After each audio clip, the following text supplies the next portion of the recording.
ಶ್ರೀ ಗುರು ಬಸವಲಿಂಗಾಯ ನಮಃ. ವಿಶ್ವಗುರು ಮಾನವತಾವಾದಿ ಶಿಕುಲೋದ್ಧಾರಕ ಸಮಾಜದ ಹಿತಚಿಂತಕ ವಿಶ್ವಗುರು ಬಸವಣ್ಣನವರನ್ನು ಸ್ಮರಿಸಿಕೊಂಡು ವೈರಾಗ್ಯದ ತವನಿಧಿ ಅಕ್ಕ ಮಹಾದೇವಿಯವರನ್ನು ಕೂಡ ಸ್ಮರಿಸಿಕೊಂಡು ಎಲ್ಲ ವಿಶ್ವದ ದಾರ್ಶನಿಕರು, ಸಂತ ಮಹಂತರು, ಶಿವಯೋಗಿಗಳನ್ನ, ದಾರ್ಶನಿಕರನ್ನ ಸ್ಮರಿಸಿಕೊಂಡು ಇಂದು ಲಿಂಗಾಯತ ಧರ್ಮದ ಎಲ್ಲ ನಮ್ಮ ಸಮಾಜ ಬಾಂಧವರಿಗೂ, ಎಲ್ಲ ತಾಯಂದರಿಗೂ, ಮುದ್ದು ಮಕ್ಕಳಿಗೂ ನಿಮ್ಮೆಲ್ಲ ಆ ಬಸವಚೇತನಕ್ಕೆ ಭಕ್ತಿಯಿಂದ ಶರಣು ಶರಣಾರ್ಥಿ. ಪಾವನವಾದೆನು ಬಸವಣ್ಣ ನಿಮ್ಮ ಪಾವನ ಮೂರ್ತಿಯ ಕಂಡು, ಪಾವನವಾದೆನು ಬಸವಣ್ಣ ನಿಮ್ಮ ಪಾವನ ಮೂರ್ತಿಯ ಕಂಡು, ಪರತತ್ವವನೈದಿದೆ ಬಸವಣ್ಣ ನಿಮ್ಮ ಪರತತ್ವವನೈದಿದೆ ಬಸವಣ್ಣ ನಿಮ್ಮ ಪರಮ ಸೀಮೆಯ ಕಂಡು, ಪರಮ ಸೀಮೆಯ ಕಂಡು, ಪದನಾಲ್ಕ ಮೀರಿದೆ ಬಸವಣ್ಣ ನಿಮ್ಮ ಪದನಾಲ್ಕ ಮೀರಿದೆ ಬಸವಣ್ಣ ನಿಮ್ಮ ಪರುಷ ಪಾದವ ಕಂಡು, ಪರುಷ ಪಾದವ ಕಂಡು, ಕಪಿಲ ಸಿದ್ಧ ಮಲ್ಲಿಕಾರ್ಜುನಯ್ಯನ ಕೂಡಿದೆ, ಕಪಿಲ ಸಿದ್ಧ ಮಲ್ಲಿಕಾರ್ಜುನಯ್ಯನ ಕೂಡಿದೆ ಬಸವಣ್ಣ, ಬಸವಣ್ಣ, ಬಸವಣ್ಣ ನೀನು ಗುರುವಾದಿಯಾಗಿ, ಗುರುವಾದಿಯಾಗಿ, ಪಾವನವಾದೆನು ಬಸವಣ್ಣ ನಿಮ್ಮ ಪಾವನ ಮೂರ್ತಿಯ ಕಂಡು, ಪಾವನ ಮೂರ್ತಿಯ ಕಂಡು.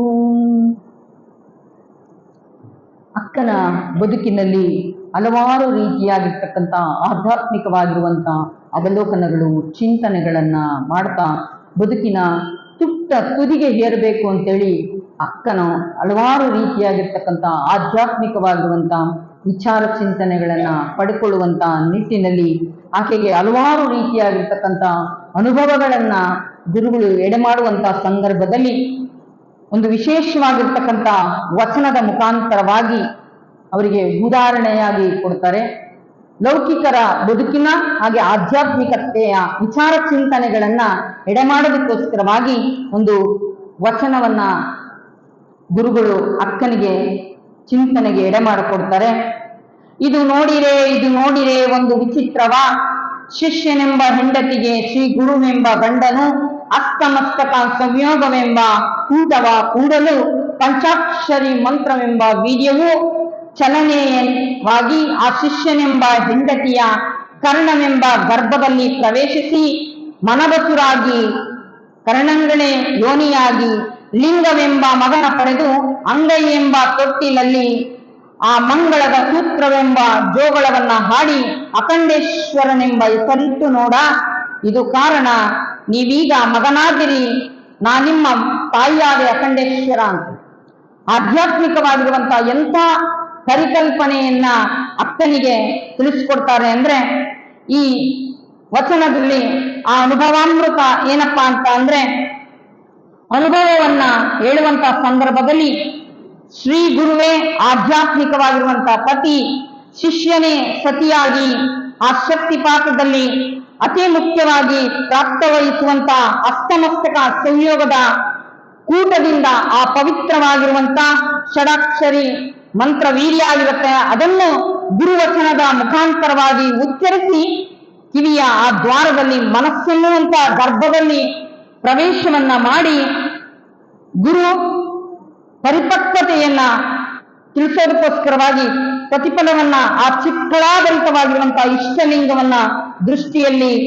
ನೆಡೋದಕ್ಕೆ ಸದ್ಗುರುವಿನ ಅನುಗ್ರಹದಿಂದ ಇಷ್ಟಲಿಂಗವನ್ನುವಂತ ಶಿಶುವನ್ನ ಭಕ್ತಿ ಎನ್ನುವಂತ ತಾಯಿ ಕರಕಮಲದಲ್ಲಿ ಇಡುವಂಥದ್ದನ್ನ ನೋಡ್ತೀವಿ. ಹಾಗೆ ಅರ್ಚಿಸಿ ಆಡಿ ಆ ದೃಷ್ಟಿಯನ್ನಿಟ್ಟು ನಲಿದಾಡಿ ತನ್ನ ಆ ಪ್ರಿಯವಾದ ಹೆಸರನ್ನ ಇಟ್ಟು ಆ ಅಮೂಲ್ಯವಾಗಿರುವಂತಹ ಆನಂದವನ್ನ ಅನುಭವಿಸುವಂಥದ್ದು ಅನ್ನುವಂಥದ್ದನ್ನ ಅಕ್ಕನಿಗೆ ಆಧ್ಯಾತ್ಮಿಕವಾಗಿರುವಂತ ಇಡೀ ಬದುಕಿನ ಮೌಲ್ಯವನ್ನ ಪರಿಚಯವನ್ನಾಗಿ ಮಾಡಿಕೊಡ್ತಾರೆ ಎನ್ನುವಂಥದ್ದು. ಹಾಗೆ ಭೌತಿಕವಾಗಿರುವಂತ ಆ ಲಿಂಗಾನುಭವವನ್ನ ನಾವು ಕಣ್ಣಿಗೆ ಕಾಣುವ ಹಾಗೆ ಮಾಡಿದ್ರೆ ಅಕ್ಕನಿಗೆ ಮತ್ತೊಂದು ರೀತಿಯಾಗಿರ್ತಕ್ಕಂಥ ಅಕ್ಕನ ವಚನದಲ್ಲೇ ಆಕೆ ಪಡೆದಿರುವಂತಹ ಲಿಂಗಾನುಭವವನ್ನ ನುಡಿ ನೈವೇದ್ಯವನ್ನ ಮಾಡ್ತಾರೆ. ಅಂಗದೊಳಂಗಣ ಲಿಂಗವ ಪೂಜಿಸುತ್ತಾ ಮಂಗಳಾರತಿಗಳ ತೊಳಗಿ ಬೆಳಗುತ್ತಿದ್ದೆನಯ್ಯ ನೋಡ, ಕಂಗಳ ನೋಟ ಕರವಿಟ್ಟ ಭಾವ ಹಿಂಗಿದ ಮೋಹ ತೆರನಿಲ್ಲದಿದ್ದಡೆ ನೋಡಯ್ಯ ಚನ್ನ ಮಲ್ಲಿಕಾರ್ಜುನಯ್ಯ, ನಿಮ್ಮ ನಗಲದ ಪೂಜೆ ಎನ್ನುವಾಯುತ್ತೆನಗೆ, ನಿಮ್ಮನ್ನ ಹಗಲಿರುಳು ನಾನು ಪೂಜಿಸ್ತಾ ಇದ್ದೇನೆ ಎನ್ನುವಂತ ಮಾತನ್ನ ಹೇಳ್ತಾರೆ ಅಕ್ಕ. ನನ್ನ ಅಂಗೈಯೊಳಗಿರುವಂತಹ ಲಿಂಗವನ್ನ ನಾನು ಪೂಜಿಸಿ ಆ ಮಂಗಳಾರತಿಯನ್ನ ನಾನು ಮಾಡಿ ಆ ತೊಳಗಿ ಬೆಳಗಿಸಿ ನಾನು ನೋಡ್ತಾ ಇದ್ದೇನೆ. ನನ್ನ ಕಂಗಳ ಆ ಕರುಳವಿಟ್ಟು ಮನ ಹಿಂಗಿ ನನ್ನ ಮನಸ್ಸು ಅನ್ನುವಂಥದ್ದು ಒಂದು ಕ್ಷಣವೂ ಕೂಡ ವಿಚಲಿತ ಆಗಲಾರದೆ ಸದಾ ನಿನ್ನ ನಾಮಸ್ಮರಣೆಯನ್ನ ನಾನು ಮಾಡ್ತಾ ಇದ್ದೇನೆ ಎನ್ನುವಂಥದ್ದನ್ನ ಅಕ್ಕ ಹೇಳ್ತಾರೆ. ಹಾಗೆ ಅಕ್ಕನಿಗೆ ಅಷ್ಟೊತ್ತಿಗಾಗಲೇ ಗುರುಗಳು ಕೊಟ್ಟಿರುವಂತಹ ಜ್ಞಾನ ಅನುಭವವನ್ನ ಪಡ್ಕೊಂಡು ನೀನು ಆ ಪರಮಾತ್ಮನನ್ನ ನಾನು ಒರೆಸಬೇಕು ಅನ್ನುವಂತ ನಿಟ್ಟಿನಲ್ಲಿ ಹಲವಾರು ರೀತಿಯಾಗಿರ್ತಕ್ಕಂಥ ತನ್ನ ಬದುಕಿನಲ್ಲಿ ಆಗುವಂತ ಹಲವಾರು ಘಟನೆಗಳನ್ನ ತನ್ನ ಸ್ನೇಹಿತರೊಟ್ಟಿಗೆ ಹಂಚಿಕೊಳ್ಳತಕ್ಕಂಥದ್ದನ್ನ ನೋಡ್ತೇವೆ ಅನ್ನುವಂಥದ್ದು. ಅಕ್ಕನಿಗೆ ಈ ರೀತಿಯಾಗಿರ್ತಕ್ಕಂಥ ದೀಕ್ಷೆಯನ್ನ ಕೊಡುವುದರ ಮುಖಾಂತರವಾಗಿ ಯಾವ ರೀತಿಯಾಗಿ ದೈವಿ ಪ್ರಜ್ಞೆಯಲ್ಲಿ ನಮ್ಮನ್ನ ಅಳವಡಿಸ್ಕೋಬೇಕು, ನಾವು ಇಷ್ಟಲಿಂಗ ಪೂಜೆಯನ್ನ ಯಾವ ರೀತಿಯಾಗಿ ಮಾಡಬೇಕು ಅನ್ನುವಂಥದ್ದನ್ನ ಅಕ್ಕನಿಗೆ ಹಲವಾರು ರೀತಿಯಾಗಿರ್ತಕ್ಕಂಥ ಆಧ್ಯಾತ್ಮಿಕವಾಗಿರುವಂತ ವಿವರಣೆಗಳನ್ನ ಕೊಡ್ತಾರೆ. ಹಾಗೆ ಅಕ್ಕ ಅರಳಿಗಾಗಿ ಹಂಬಲಿಸ್ತಕ್ಕಂಥದ್ದು ಅಲ್ಲಿ ಅಕ್ಕ ಹಲವಾರು ರೀತಿಯಾಗಿರುವಂತಹ ಭಾವವನ್ನ ವ್ಯಕ್ತಪಡಿಸ್ತಾರೆ. ಶರಣಸತಿ ಲಿಂಗಪತಿಯಾಗಿ ಅಕ್ಕ ದೇವನನ್ನೇ ಆರಾಧಿಸುವಂತ ಸಂದರ್ಭದಲ್ಲಿ ಆಧ್ಯಾತ್ಮಿಕವಾಗಿರುವಂತ ಎಷ್ಟೊಂದು ಆಧ್ಯಾತ್ಮಿಕ ಗುರುಗಳು ಹೇಳಿದಂತ ಮಾತು ಪದೇ ಪದೇ ಅಕ್ಕನಿಗೆ ನೆನಪಾಗ್ತದೆ ಎನ್ನುವಂಥದ್ದು. ಆಧ್ಯಾತ್ಮಿಕವಾಗಿರುವಂತ ವಿರಹ ವೇದನೆಯಾಗಿ ಪ್ರಾರಂಭ ಆಗಿ ಅಕ್ಕ ದಿನೇ ದಿನ ಆ ಅನುಭವವನ್ನ ಪಡ್ಕೋಬೇಕು ಅನ್ನುವಂತ ಹಪಹಪಿಸುವಂತ ಸಂದರ್ಭದಲ್ಲಿ ಆಧ್ಯಾತ್ಮಿಕವಾಗಿರುವಂತ ಆ ವಿಚಾರ ಚಿಂತನೆಯನ್ನ ವಿನಿಮಯ ಮಾಡಿಕೊಳ್ಳುವಂತ ಸಂದರ್ಭದಲ್ಲಿ ತನ್ನ ಸ್ನೇಹಿತೆಗೆ ಹೇಳುವಂಥದ್ದು, ನೋಡು ನನಗೆ ಆಧ್ಯಾತ್ಮಿಕವಾಗಿರುವಂತ ಹಲವಾರು ರೀತಿಯಾಗಿರುವಂತ ಅನುಭವಗಳಾಗ್ತಾ ಇದೆ. ಅದು ಯಾವ ರೀತಿಯಾಗಿ ನನಗೆ ಅನುಭವ ಆಗ್ತಾ ಇದೆ ಅಂದ್ರೆ ನಾನು ಹೇಳ್ಕೊಳ್ಳೋದು ಆಗಲ್ಲ. ಆದ್ರೆ ಆ ಭಗವಂತನೇ ನನಗೆ ಬಂದು ನನ್ನ ಕಷ್ಟವನ್ನ ಈ ನನ್ನ ಮನದ ಅಳಲನ್ನ ತೋಡ್ಕೊಳ್ತಾ ಇದ್ದೀನಿ ಅನ್ನುವಂಥದ್ದನ್ನ ತನ್ನ ಸ್ನೇಹಿತಿ ಒಟ್ಟಿಗೆ ಹೇಳ್ಕೊಳ್ತಾರೆ. ನಾವು ಕೂಡ ಯಾವ್ದಾದ್ರು ಒಂದು ಸಂದರ್ಭದಲ್ಲಿ ಆತ್ಮೀಯರೊಟ್ಟಿಗೆ ನಮ್ಮಂತಲ್ಲಿರೋದನ್ನ ಹೇಗೆ ವ್ಯಕ್ತಪಡಿಸ್ತೀವೋ ಹಾಗೆ ಅಕ್ಕನೂ ಕೂಡ ತನ್ನ ಮನದ ಇಂಗಿತವನ್ನ ತನ್ನ ಸ್ನೇಹಿತೆಯೊಟ್ಟಿಗೆ ಹಂಚ್ಕೊಳ್ತಾರೆ. ಒಮ್ಮೆ ಕಾಮನ ಕಾಲ ಹಿಡಿಯುವೆ, ಮತ್ತೊಮ್ಮೆ ಚಂದ್ರನ ಸೆರಗಡ್ಡಿ ಬೇಡುವೆ, ಸುಡಲಿ ವಿರಹವ ನಾನಾರಿಗೆ ಧೃತಿಗೆಡುವೆ, ಚನ್ನ ಮಲ್ಲಿಕಾರ್ಜುನ ದೇವ ಎನ್ನೊಲ್ಲದ ಕಾರಣ ಎನಗೆ ಅಂಗೀತನಾದೆನಯ್ಯ ಅನ್ನುವಂತ ಮಾತು ಹೇಳ್ತಾರೆ ಅಕ್ಕ. ಒಮ್ಮೆ ನಾನು ಆ ಕಾಮನ ಕಾಲನ್ನ ಹಿಡಿತೀನಿ, ಬೇಕಾದ್ರೆ ನಾನು ಮತ್ತೊಮ್ಮೆ ಆ ಚಂದ್ರನಿಗೆ ಸೆರಗೊಡ್ಡಿ ಬೇಡ್ತೇನೆ, ಆದ್ರೆ ಆ ಸಡಿಸಿ ನನ್ನ ಆ ವಿರಹವನ್ನ ತಪ್ಪಿಸುವ, ಯಾಕೆ ನನಗೆ ಆ ಚನ್ನ ಮಲ್ಲಿಕಾರ್ಜುನ ನನಗೆ ಕಾಣಿಸ್ತಾ ಇಲ್ಲ ಅನ್ನುವಂಥದ್ದನ್ನ ಮನದಿಂಗಿತವನ್ನ ವ್ಯಕ್ತಪಡಿಸ್ತಾರೆ. ಅಕ್ಕ ತನ್ನ ಗೆಳತಿಗೆ ಹೇಳ್ತಾರೆ, ನನ್ನ ಮನೋಗಾಥೆಯನ್ನ ನಿನ್ನ ಮುಂದೆ ನಾನು ಬಿಚ್ಚಿಡ್ತಾ ಇದ್ದೀನಿ, ನಾನು ಲಿಂಗವೇ ಪತಿ ಅಂತೇಳಿ ಭಾವಿಸಿದ್ದೀನಿ, ಆತನ ದರ್ಶನವನ್ನ ನಾನು ಪಡ್ಕೋಬೇಕು. ಆ ರೀತಿಯಾಗಿರ್ತಕ್ಕಂಥ ಒಂದು ರೀತಿಯಾಗಿರುವಂತಹ ಉತ್ಕಟವಾಗಿರುವಂತಹ ಹಂಬಲ, ಆ ವಿರಹ ನನಗೆ ಕಾಡ್ತಾ ಇದೆ ಅನ್ನುವಂಥದ್ದು. ಹಾಗೆ ನಾನು ಅದರಲ್ಲಿ ಬೆಂದಿದ್ದೀನಿ, ಆ ನನ್ನ ಆ ಒಲುಮೆಯ ಆ ಪರಮಾತ್ಮನನ್ನ ನಾನು ನೋಡ್ಬೇಕು ಅನ್ನುವಂಥದ್ದು. ಆದ್ರೆ ನಾನು ನಿನಗೆ ತಿಳಿಸ್ಕೊಡ್ತೀನಿ ಆ ಪರಮಾತ್ಮ ಇರುವಂತ ಕೆಲವೊಂದು ಕುರುಹುಗಳನ್ನ, ನಾನು ನನ್ನ ಮನದ ಭಾವನೆಯಲ್ಲಿ ಕಂಡಂತ ಪರಮಾತ್ಮನ ಕುರುಹನ್ನ ನಿನಗೆ ಹೇಳಿದಾಗ ನಿನಗೆ ಅಕಸ್ಮಾತ್ ಏನಾದ್ರೂ ಸಿಕ್ಕರೆ ನೀನು ನನ್ನ ಹತ್ರ ಕರ್ಕೊಂಡ್ ಬರ್ಬೇಕು ಅನ್ನುವಂತ ಮಾತನ್ನ ಹೇಳ್ತಾರೆ ಅನ್ನುವಂಥದ್ದು. ಹಾಗೆ ಆಕೆ ಹೇಳುವಂತ ವಿಚಾರ ಏನಪ್ಪಾ ಅಂದ್ರೆ, ಒಡೆವ ಕೆಂಜಡೆಯ ಮೇಲೆ ಎಳೆವೆಂಡ ಚಂದಿರ ಕಣಾಮಣಿಯಂತೆ ಕರ್ಣ ಕುಂಡನ ನೋಡವ್ವ, ರುಂಡ ಮಾಲೆಯ ಕೊರಳಲ್ಲಿ ಕಂಡೆ ಒಮ್ಮೊಮ್ಮೆ ಬರಹವೇಳವ್ವ, ಗೋವಿಂದನ ನಯನ ಇರುವಂತ ಆ ಸಣ್ಣ ಮಲ್ಲಿಕಾರ್ಜುನನ ದೇವರು ಆ ಕುರುಹು ನೀನೇನಾದ್ರೂ ನೋಡಿದ್ರೆ ನೀನು ಕರ್ಕೊಂಡ್ಬರ್ಬೇಕು ಅನ್ನುವಂತ ವಿಚಾರವನ್ನ ಅಕ್ಕ ತನ್ನ ಗೆಳತಿಗೆ ಹೇಳುವಂಥದ್ದು. ಹಾಗೆ ಮತ್ತೆ ಮತ್ತೆ ಹೇಳ್ತಾರೆ. ಕೆಲವು ಸಲ ನಾವು ಹೇಳೋದು ಅರ್ಥ ಆಗಲಿಲ್ಲ ಅಂದ್ರೆ ಮತ್ತೆ ಮತ್ತೆ ಹೇಗೆ ಆ ಸ್ಪಷ್ಟೀಕರಣವನ್ನ ಕೊಡ್ತೀವೋ ಹಾಗೆ ಅಕ್ಕ ತನ್ನ ಗೆಳತಿಗೆ ಹೇಳುವಂಥದ್ದು. ತಿರುಪಿಗನಾಗಿ ತಲೆಯಲ್ಲಿ ಜುಟ್ಟು ಜಡೆಗಳನ್ನ ಬಿಟ್ಟಿರುವಂತ, ಕಿರಿಯಲ್ಲಿ ಗಾಜಿನ ಆ ಕುಂಡಲಗಳನ್ನ ಧರಿಸಿಕೊಂಡಿರುವಂತ, ಕೊರಳಿನಲ್ಲಿ ಅಲ್ಲಿ ಇಲ್ಲಿ ಬಿದ್ದಂತ ಆ ಬುರುಡೆಗಳನ್ನ, ತಲೆಬುರುಡೆಗಳನ್ನ ಮಾಣಿಯಾಗಿ ಮಾಡಿಕೊಂಡಂತ, ಊರೂರಿಗೆ ಅಲಮಾರಿಯಂತೆ ತಿರುಗುವಂತ ಆ ಅಲಮಾರಿ, ಆ ಬೈರಾಗಿಯನ್ನ ನೀನೇನಾದ್ರೂ ಕಂಡ್ರೆ, ಈ ರೀತಿಯಾಗಿರುವಂತ ಈ ರೀತಿಯಾಗಿರುವಂತ ಚಿತ್ರಣಗಳ ವ್ಯಕ್ತಿ ನಿನಗೆ ಕಂಡ್ರೆ, ಹಾಗೆ ಹೇಳ್ತೀನಿ, ಗೋವಿಂದನ ನಯನ ಆಗಿರುವಂತ ಆ ವ್ಯಕ್ತಿಯನ್ನೇನಾದ್ರೂ ನೀನು ಕಂಡ್ರೆ ನೀನು ಖಂಡಿತ ಕರ್ಕೊಂಡ್ ಬರ್ಬೇಕು ಅನ್ನುವಂತ ಮಾತನ್ನು ಹೇಳ್ತಾರೆ. ಮತ್ತೆ ನೀನು ಮರಿಬೇಡ ನೋಡು ಅಂತ ಕುರುಹುಳ್ಳ ವ್ಯಕ್ತಿ ಏನಾದ್ರೂ ಬಂದ್ರೆ ನಮ್ಮ ಮನೆಗೆ ಕಳಿಸು ಅನ್ನುವಂತ ಮಾತನ್ನ ಹೇಳ್ತಾರೆ. ಆಧ್ಯಾತ್ಮಿಕವಾಗಿರುವಂತ ನನ್ನ ಆ ಸುಗುಣ ಸಾಕಾರ ಮೂರ್ತಿಯಾಗಿರುವಂತ ಆ ವ್ಯಕ್ತಿಯನ್ನ ನಾನು ಹುಡುಕ್ತಾ ಇದ್ದೇನೆ, ನೀನೇನಾದ್ರೂ ಕಂಡ್ರೆ ಖಂಡಿತ ನೀನು ಕರ್ಕೊಂಡ್ಬರ್ಬೇಕು ಅಂದಾಗ ಆ ಸ್ನೇಹಿತೆ ಹೇಳ್ತಾಳೆ, ಈ ಮಹಾದೇವಿ ಎಲ್ಲ ವಿಚಿತ್ರವಾಗಿರ್ತಕ್ಕಂಥದ್ದನ್ನ ಹೇಳ್ತಾ ಇದ್ದಾಳಲ್ಲ, ಈಕೆಗೇನು ಮಹಾದೇವಿಗೇನು ತಲೆಗಿಲೆ ಕೆಟ್ಟಿದ್ಯಾ ಅಂತ ಹೇಳಿ ಆಕೆ ಅದೇ ಭ್ರಮೆನೋ ಅಥವಾ ಅಂತೇಳಿ ಆತಂಕಕ್ಕೊಳಗಾಗಿ ಆಕೆ ತೆರಳುತ್ತಾಳೆ. ಹೀಗೆ ಅಕ್ಕ ಹಗಲಿರುಳು ಕೂಡ ಚನ್ನಮಲ್ಲಿಕಾರ್ಜುನನ ಅಂಬಲವನ್ನೇ ಹಚ್ಕೊಂಡು ಧ್ಯಾನಾಸಕ್ತಳಾಗ್ತಾ ಇರುವಂಥದ್ದು. ಹಾಗೆ ನೀನೇ ನನಗೆ ಚಿಕ್ಕಂದಿನಿಂದಲೂ ಕೂಡ ಪತಿಯಾಗಬೇಕು ಅಂತೇಳಿ ಗುರುಗಳು ಪೂಜೆಯನ್ನು ಮಾಡುವಂತ ಸಂದರ್ಭದಲ್ಲಿ, ದೀಕ್ಷೆಯನ್ನು ಕೊಡುವಂತ ಸಂದರ್ಭದಲ್ಲಿ ಶರಣ ಸತಿ ಲಿಂಗವೇ ಪತಿ, ನೀನು ಯಾವತ್ತೂ ಕೂಡ ನೀನು ಸದಾವ ಕಾಲ ನಿನ್ನ ಆ ಅಂಗೈಲಿರುವಂತ ಲಿಂಗೈನೇ ನಿನ್ನ ಪತಿ, ಯಾವತ್ತೂ ಕೂಡ ನೀನು ಜೊತೆಗಿರಬೇಕು ಸದಾವ ಕಾಲ ಅಂತೇಳಿ ದೀಕ್ಷೆ ಕೊಡುವಂತ ಸಂದರ್ಭದಲ್ಲಿ ಹೇಳಿದಂತ ಮಾತು ಪದೇ ಪದೇ ಅಕ್ಕನಿಗೆ ನೆನಪಾಗ್ತದೆ ಅನ್ನುವಂಥದ್ದು.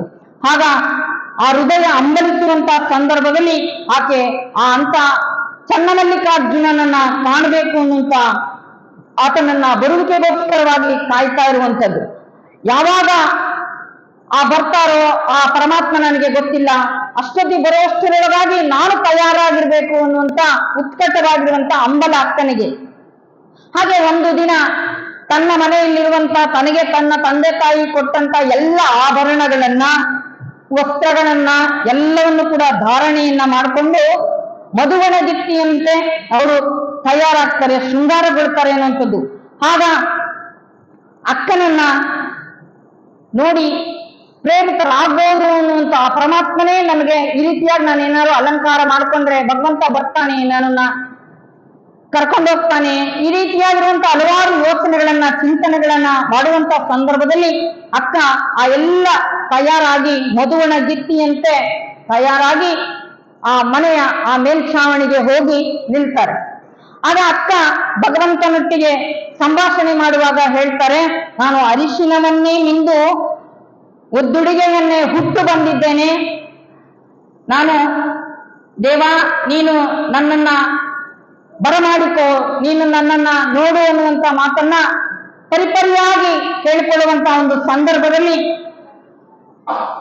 ನನ್ನ ತಂದೆ ನನಗೆ ಈ ರೀತಿಯಾಗಿರುವಂತಹ ಪೀತಾಂಬರವನ್ನ ಹಬ್ಬಕ್ಕೆ ತಂದಿದ್ರು, ಆ ಎಲ್ಲವನ್ನ ಧಾರಣೆಯನ್ನು ಮಾಡ್ಕೊಂಡಿದ್ದೇನೆ, ಇವೆಲ್ಲವೂ ಕೂಡ ಯಾಕೆ ಅಂದ್ರೆ ನಿನಗೋಸ್ಕರವಾಗಿ ನಾನು ಧರಿಸ್ಕೊಂಡಿದ್ದೇನೆ ಅಂತ.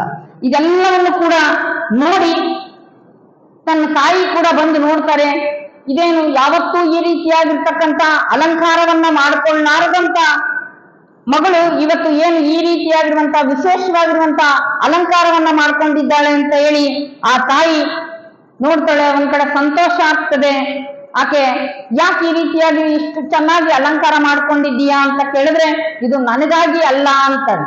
ಆಕೆ ಮಾತುಗಳನ್ನೆಲ್ಲವನ್ನು ಕೂಡ ನೋಡಿ ತಾಯಿಗೊಂದು ರೀತಿ ಆಶ್ಚರ್ಯ ಆಗ್ತದೆ, ಒಂದ್ ಕಡೆ ಸಂತೋಷ ಆಗ್ತದೆ. ಆಕೆಗೆ ದೃಷ್ಟಿಯನ್ನ ತೆಗೆದು ಮುತ್ತನ್ನ ಕೊಟ್ಟು ಆಕೆಯನ್ನ ಆಲಂಗಿಸಿ ಮತ್ತೆ ಇದೇನು ನಿನ್ನ ಹುಚ್ಚಾಟ ಅಂತೇಳಿ ಮತ್ತೆ ಮನೆಗೆ ಕರ್ಕೊಂಡು ಒಳಗೋಗ್ತಾರೆ. ಹೋಗಿ ತಡ ಆಗಿದೆ, ಇಷ್ಟೊತ್ತು ನೀನು ಇಲ್ಯಾಕಿದೀಯಾ ಬಾ ಒಳಗೆ ಅಂತೇಳಿ ಕರ್ಕೊಂಡೋಗ್ತಾರೆ. ಪ್ರಸಾದ ಮಾಡು ಅಂತ ಹೇಳಿದಾಗ ಬೇಕೋ ಬೇಡೋ ಅನ್ನೋ ರೀತಿಯಲ್ಲಿ ಅಕ್ಕ ಪ್ರಸಾದವನ್ನ ಮಾಡಿ ಮಲ್ಕೊಳ್ತಾರೆ. ಆ ಮಲಗುವಂತ ಸಂದರ್ಭದಲ್ಲಿ ಮತ್ತೆ ಆಕೆಗೆ ಎಚ್ಚರಿಕೆ ಆಗ್ತದೆ.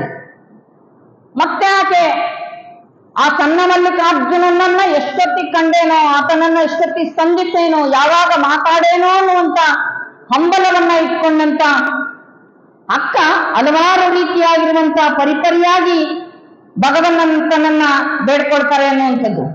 ಹಾಗೆ ಬಂದ ಬರಹವನೆಂದು ಬಟ್ಟೆಯ ನೋಡಿ ಬಾರದಿದ್ದಡೆ ಕರಗಿ ಕೊರಗುವೆನ್ನುವ ತಡವೆಡೆಯ ಬಡವಾದ ತಾಯಿ ಚನ್ನಮಲ್ಲಿಕಾರ್ಜುನನ ಒಂದೊರಗೆಯ ಚಕ್ಕೆಯ ಸಡಿಲ ಜಕ್ಕವಕ್ಕಿಯಾದೆ ಅಂತ. ನೀನು ಅಕಸ್ಮಾತ್ ಬರ್ಲಿಲ್ಲ ಅಂದ್ರೆ ನಾನು ಗೂಡಿನಲ್ಲಿರುವಂತ ಪಕ್ಷಿ ಹೇಗೆ ಒಂಟಿಯಾದಾಗ ನಾನು ಕಕ್ಕಾಬಿಕ್ಕಿ ಆಗ್ಬಿಡ್ತೀನೋ, ನನಗೆ ಯಾರು ಇಲ್ಲದಂತೆ ಆಗೋಗ್ಬಿಡ್ತೀನೋ, ಆ ರೀತಿ ಆಗ್ಬಿಡ್ತೀನಿ. ನೀನು ಎಲ್ಲಿದ್ರೂ ಕೂಡ ನೀನು ಬರಬೇಕು ಅನ್ನುವಂತ ಇದನ್ನ ಆ ತಾಯಿ ವ್ಯಕ್ತಪಡಿಸುವಂಥದ್ದನ್ನ ನಾವು ನೋಡ್ತೀವಿ. ಹಾಗೆ ಅಕ್ಕ ಹೇಳ್ತಾರೆ, ಹಗಲು ರಾತ್ರಿ ಎನ್ನಲಾರದೆ ಸದಾ ಯಾವುದೂ ಕೂಡ ಹಸಿವು, ನಿದ್ರೆ, ಬಾಯಾರಿಕೆ ಯಾವುದನ್ನು ಕೂಡ ಲಕ್ಷಿಸದೆ, ನನ್ನ ಆಸುಪಾಸಿನಲ್ಲಿ ಏನು ನಡೀತದೆ ಎನ್ನುವಂಥದ್ದನ್ನು ಕೂಡ ಲಕ್ಷಿಸಲಾರದೆ ಅಕ್ಕ ಚನ್ನಮಲ್ಲಿಕಾರ್ಜುನನ್ನ ಅಂಬಲಿಸುವಂತ ವಿಧಾನ ಅನ್ನುವಂಥದ್ದು. ಹಾಗೆ ಹಗಲು 4 ಜಾವ ನಿಮ್ಮ ಕಳವಳದಲ್ಲಿಪ್ಪೆನು ನೋಡ, ಇರುಳು 4 ಜಾವ ನಿಮ್ಮ ವಿಕಲಾವಸ್ಥೆಯಲ್ಲಿಪ್ಪೆನು ನೋಡ, ಹಗಲಿರುಳು ನಿಮ್ಮ ಕಳವಳ ಮೈ ಮೆರೆದು ಹೊರದಪ್ಪಿ ಚನ್ನಮಲ್ಲಿಕಾರ್ಜುನಯ್ಯ ನಿಮ್ಮ ಒಲಿಗೆ ನಟ್ಟು ಹಸಿವು ತೃಷೆ ನಿದ್ದೆಯ ಮರೆತಿಹೆನಯ್ಯ ಅನ್ನುವಂಥದ್ದು. ಹಗಲಿರುಳು ಕೂಡ ನಿನ್ನ ಧ್ಯಾನವನ್ನ ಮಾಡ್ತಾ ಇದ್ದೀನಿ, ಕಳವಳ ಪಡ್ತಾ ಇದ್ದೀನಿ. ನಾನು ಏನ್ ಮಾಡ್ಬೇಕು ಅಂತ ನನಗೆ ಗೊತ್ತಾಗ್ತಾ ಇಲ್ಲ. ಒಮ್ಮೊಮ್ಮೆ ನೀನು ಕಣ್ಮುಂದೆ ಬಂದಾಗ ಆಗ್ತದೆ, ನಿನ್ನನ್ನು ನೋಡಿದ್ರೆ ನನಗೆ ಸಿಕ್ಕಲಾರ್ದಂಗ ಆಗ್ತದೆ.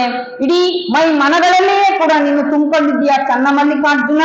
ನಿನ್ನ ಒಲುಮೆಯನ್ನ ನಾನು ಪಡ್ಕೋಬೇಕು ಅನ್ನುವಂತ ಹಸಿವು, ನಿದ್ರೆ, ನೀರಿಡಿಕೆ ಎಲ್ಲವನ್ನು ಕೂಡ ಬಿಟ್ಟಿದ್ದೀನಿ ಅನ್ನುವಂತ ಮಾತನ್ನ ಹೇಳ್ತಾರೆ ಅನ್ನುವಂಥದ್ದು. ಹಾಗೆ ಅಕ್ಕ ಹಲವಾರು ರೀತಿಯಾಗಿರುವಂತ ಸಾತ್ವಿಕವಾಗಿರುವಂತ, ತಾತ್ವಿಕವಾಗಿರುವಂತ, ಆಧ್ಯಾತ್ಮಿಕತೆಯ ಹಲವಾರು ರೀತಿಯಾಗಿರ್ತಕ್ಕಂಥ ಗುಣಲಕ್ಷಣಗಳನ್ನ ಹೊಂದಿದಂತ ಆ ತಾಯಿಗೆ ಗುರುಗಳು ಹೇಳ್ತಾರೆ, ನೀನು ದೈವಿ ಕೃಪೆಯನ್ನ ಹೊಂದಿರುವಂತವಳು, ಶ್ರದ್ಧೆ ಮತ್ತು ಅನುಗ್ರಹ ನಿನಗಾಗಿದೆ, ಆ ಪರಮಾತ್ಮನ ಕೃಪೆ ಸದಾ ಇರ್ತದೆ ಅನ್ನುವಂಥದ್ದು. ಅಂತ ದೈವಿ ಅಂಬಲವನ್ನ ಉಳ್ಳಂತ ಅಕ್ಕನಿಗೆ ಹಲವಾರು ರೀತಿಯಾಗಿರ್ತಕ್ಕಂಥ ಶಕ್ತಿಯುತವಾಗಿರುವಂತ ಹಲವಾರು ರೀತಿಯಾದಂತಹ ಸಾಧನೆಗಳ ಪರಿಚಯವನ್ನು ಮಾಡಿಕೊಡುವಂತ ಸಂದರ್ಭದಲ್ಲಿ ಗುರುಗಳು ಒಂದು ಮಾತು ಹೇಳ್ತಾರೆ, ನೀನು ಅಶಾಂತಿಯಿಂದ ನೀನು ಅವಸರವಾಗಿ ತಲ್ಲಣಕ್ಕೆ ಒಳಗಾಗಬೇಡ, ನೀನು ಸಾಧನೆಯನ್ನು ಮಾಡುವಂತಹ ಸಂದರ್ಭದಲ್ಲಿ ಸ್ಥಿರವಾಗಿರುವಂತ ಆ ಸ್ಥಿತಪ್ರಜ್ಞೆಯನ್ನ ನೀನು ಹೊಂದಬೇಕಾಗ್ತದೆ ಎನ್ನುವಂತ ಮಾತನ್ನು ಹೇಳ್ತಾರೆ. ಅಕ್ಕ ಹಲವಾರು ರೀತಿಯಾಗಿರುವಂತಹ ವಿಚಾರ ಚಿಂತನೆಯನ್ನು ಮಾಡ್ತಾ ಸಾಧನೆಯ ಮಾರ್ಗದಲ್ಲಿ ಆ ನುಸುಳಿ ಬರುವಂತೆ ಅಕ್ಕನಿಗೆ ಶರಣಪತಿ ಲಿಂಗಪತಿ ಎನ್ನುವಂತ ಭಾವವಾಗಿ ಹರಣೆ ಅಂಬಲವನ್ನ ಹಚ್ಚಿಕೊಂಡಂತ ಅಕ್ಕನಿಗೆ ಕರಾಳ ರಾತ್ರಿಯ ಒಂದು ಸ್ಥಿತಿ ಕಂಗೆಟ್ಟು ಆಕೆ ಅರಣಿಗಾಗಿ ಹಂಬಲಿಸುತ್ತಿರುವಂತ ಒಂದು ಸಂದರ್ಭದಲ್ಲಿ ಆಕೆ ಬಸವಣ್ಣನವರು ಒಂದ್ ಕಡೆ ಹೇಳ್ತಾರೆ ನೋಡಿ, ಒಲಗುಗೆಟ್ಟ ಶಿಶು ತನ್ನ ತಾಯ ಬಯಸುವಂತೆ, ಬಳಿದಪ್ಪಿದ ಪಶು ತನ್ನ ಹಿಂದೆ ನರಸುವಂತೆ, ಬಯಸುತ್ತಿದ್ದೆನಯ್ಯ ನಿಮ್ಮ ಬರವನ್ನು, ಬಯಸುತ್ತಿದ್ದೆನಯ್ಯ ನಿಮ್ಮ ಶರಣರ ಬರವನು, ಬಯಸುತ್ತಿದ್ದೆನಯ್ಯ ನಿಮ್ಮ ಭಕ್ತರ ಬರವನು, ದಿನಕರ ಹೃದಯಕ್ಕೆ ಕಮಲ ವಿಕಸಿತವಾದಂತೆ ನನಗೆ ನಿಮ್ಮ ಶರಣರ ಬರವು ಕೂಡಲ ಸಂಗಮ ದೇವ ಅಂತೇಳಿ ಅಂತ ಬರುವಿಕೆಗೋಸ್ಕರವಾಗಿ ಅಕ್ಕ ಹೇಳ್ತಾರೆ, ಅಡವಿಯೊಳಗೆ ಹೊಲಗುಗೆಟ್ಟ ಪಶುವಿನಂತೆ ಅಂಬಾ ಅಂಬಾ ಎಂದು ಕರೆಯುತ್ತಲಿದ್ದೇನೆ, ಅಂಬಾ ಎಂಬಾ ಎಂದು ಹೊರಡುತ್ತಲಿದ್ದೇನೆ, ಕೂಡಲ ಸಂಗಮ ದೇವ ಬಾಳು ಬಾಳನ್ನಕ್ಕರ ಅನ್ನುವಂಥದ್ದು. ನಾನು ಹೇಗೆ ನಿನ್ನನ್ನ ನಾನು ನೋಡ್ಬೇಕು ಅಂತ ಹೇಳ್ತಾ ಇದ್ದೀನಿ ಅಂದ್ರೆ, ಅಡವಿಯೊಳಗೆ ಆ ಗುಂಪಿನಲ್ಲಿರುವಂತ ಆ ಪ್ರಾಣಿ ಹೇಗೆ ಬಿಟ್ಟು ಹೋದಾಗ ನಾನು ಹೇಗೆ ತಡಕಾಡ್ತೀನೋ ನೋಡ್ತೀನೋ, ಆ ಹಿಂಡನ್ನ ಸೇರ್ಬೇಕು ಅಂತ ಹೇಳಿ ನಾನು ಆತೊರಿತೇನೋ ಆ ರೀತಿಯಾಗಿದೆ ನನಗೆ. ನೀನು ಖಂಡಿತ ನೀನು ನನಗೆ ದರ್ಶನವನ್ನ ಕೊಡು ಅನ್ನುವಂಥದ್ದನ್ನ ಹೇಳ್ತಾರೆ. ಹಾಗೆ ಅಯ್ಯ ನೀನೇಕೆ ಬರಲಿಲ್ಲ ಹೇಳಯ್ಯ, ನೀ ಬಾರದಿರಲಾನು ಕಲ್ಲು ಮರನಾಗಿ ನಿನ್ನ ಕಪಿಲ ಸಿದ್ಧ ಮಲ್ಲಿನಾಥಯ್ಯ ಬಾರ ನಿಮ್ಮ ಧರ್ಮ ಹೇಳಯ್ಯ ಅನ್ನುವಂತೆ. ಹಾಗೆ ಅಕ್ಕ ಒಂದ್ ಕಡೆ ಹೇಳ್ತಾರೆ ನೋಡಿ, ಇಂಡನಗಲಿ ದೈವಿ ಒಡೆದ ಕುಂಜರ ತನ್ನ ವಿಂಜವ ನೆನೆವಂತೆ ನೆನವನಯ್ಯ, ಬಂಧನಕ್ಕೆ ಬಂದ ಗಿಳಿ ತನ್ನ ಬಂಧುವ ನೆನೆವಂತೆ ನೆನೆವೆನಯ್ಯ ಕಂದ ನೀತ್ತ ಬಾ ಎಂದು ನಿಮ್ಮಂದವ ತೋರ ಚನ್ನ ಮಲ್ಲಿಕಾರ್ಜುನ ಎನ್ನೋ ಹಾಗೆ ಅಕ್ಕ ಹಲವಾರು ರೀತಿಯಾಗಿರ್ತಕ್ಕಂಥ ಬದುಕಿನಲ್ಲಿ ಜೀವನದಲ್ಲಿ ಎಷ್ಟೊಂದು ರೀತಿಯಾಗಿ ಆ ಚನ್ನ ಮಲ್ಲಿಕಾರ್ಜುನನ್ನ ಕಾಣಬೇಕು ನೋಡ್ಬೇಕು ಅನ್ನುವಂತ ಆತುರ ಕಾತುರದಿಂದ ಅಕ್ಕ ಒಂದು ವಿಚಾರ ಚಿಂತನೆಯನ್ನು ಮಾಡ್ತಾರೆ.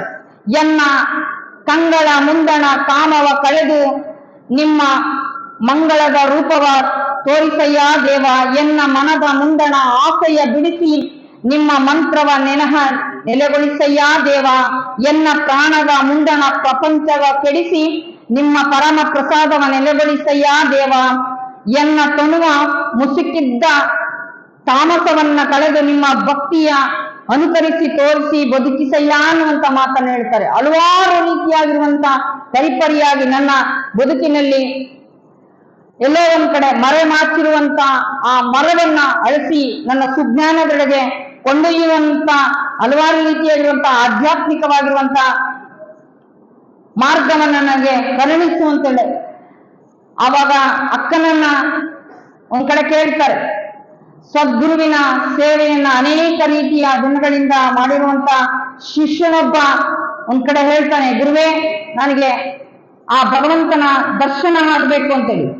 ಹೌದೇ, ಹಾಗಾದ್ರೆ ನಿನಗೆ ದರ್ಶನ ಆಗ್ಬೇಕೆ, ಭಗವಂತನನ್ನ ಕಾಣ್ಬೇಕೆ ಅಂತೇಳಿ ಗುರುಗಳು ಒಮ್ಮೆ ಕರ್ಕೊಂಡೋಗಿ ಆತನ ಕುತ್ತಿಗೆಯನ್ನು ಹಿಡಿದು ನೀರೊಳಗೆ ಅಮುಕ್ತಾರೆ.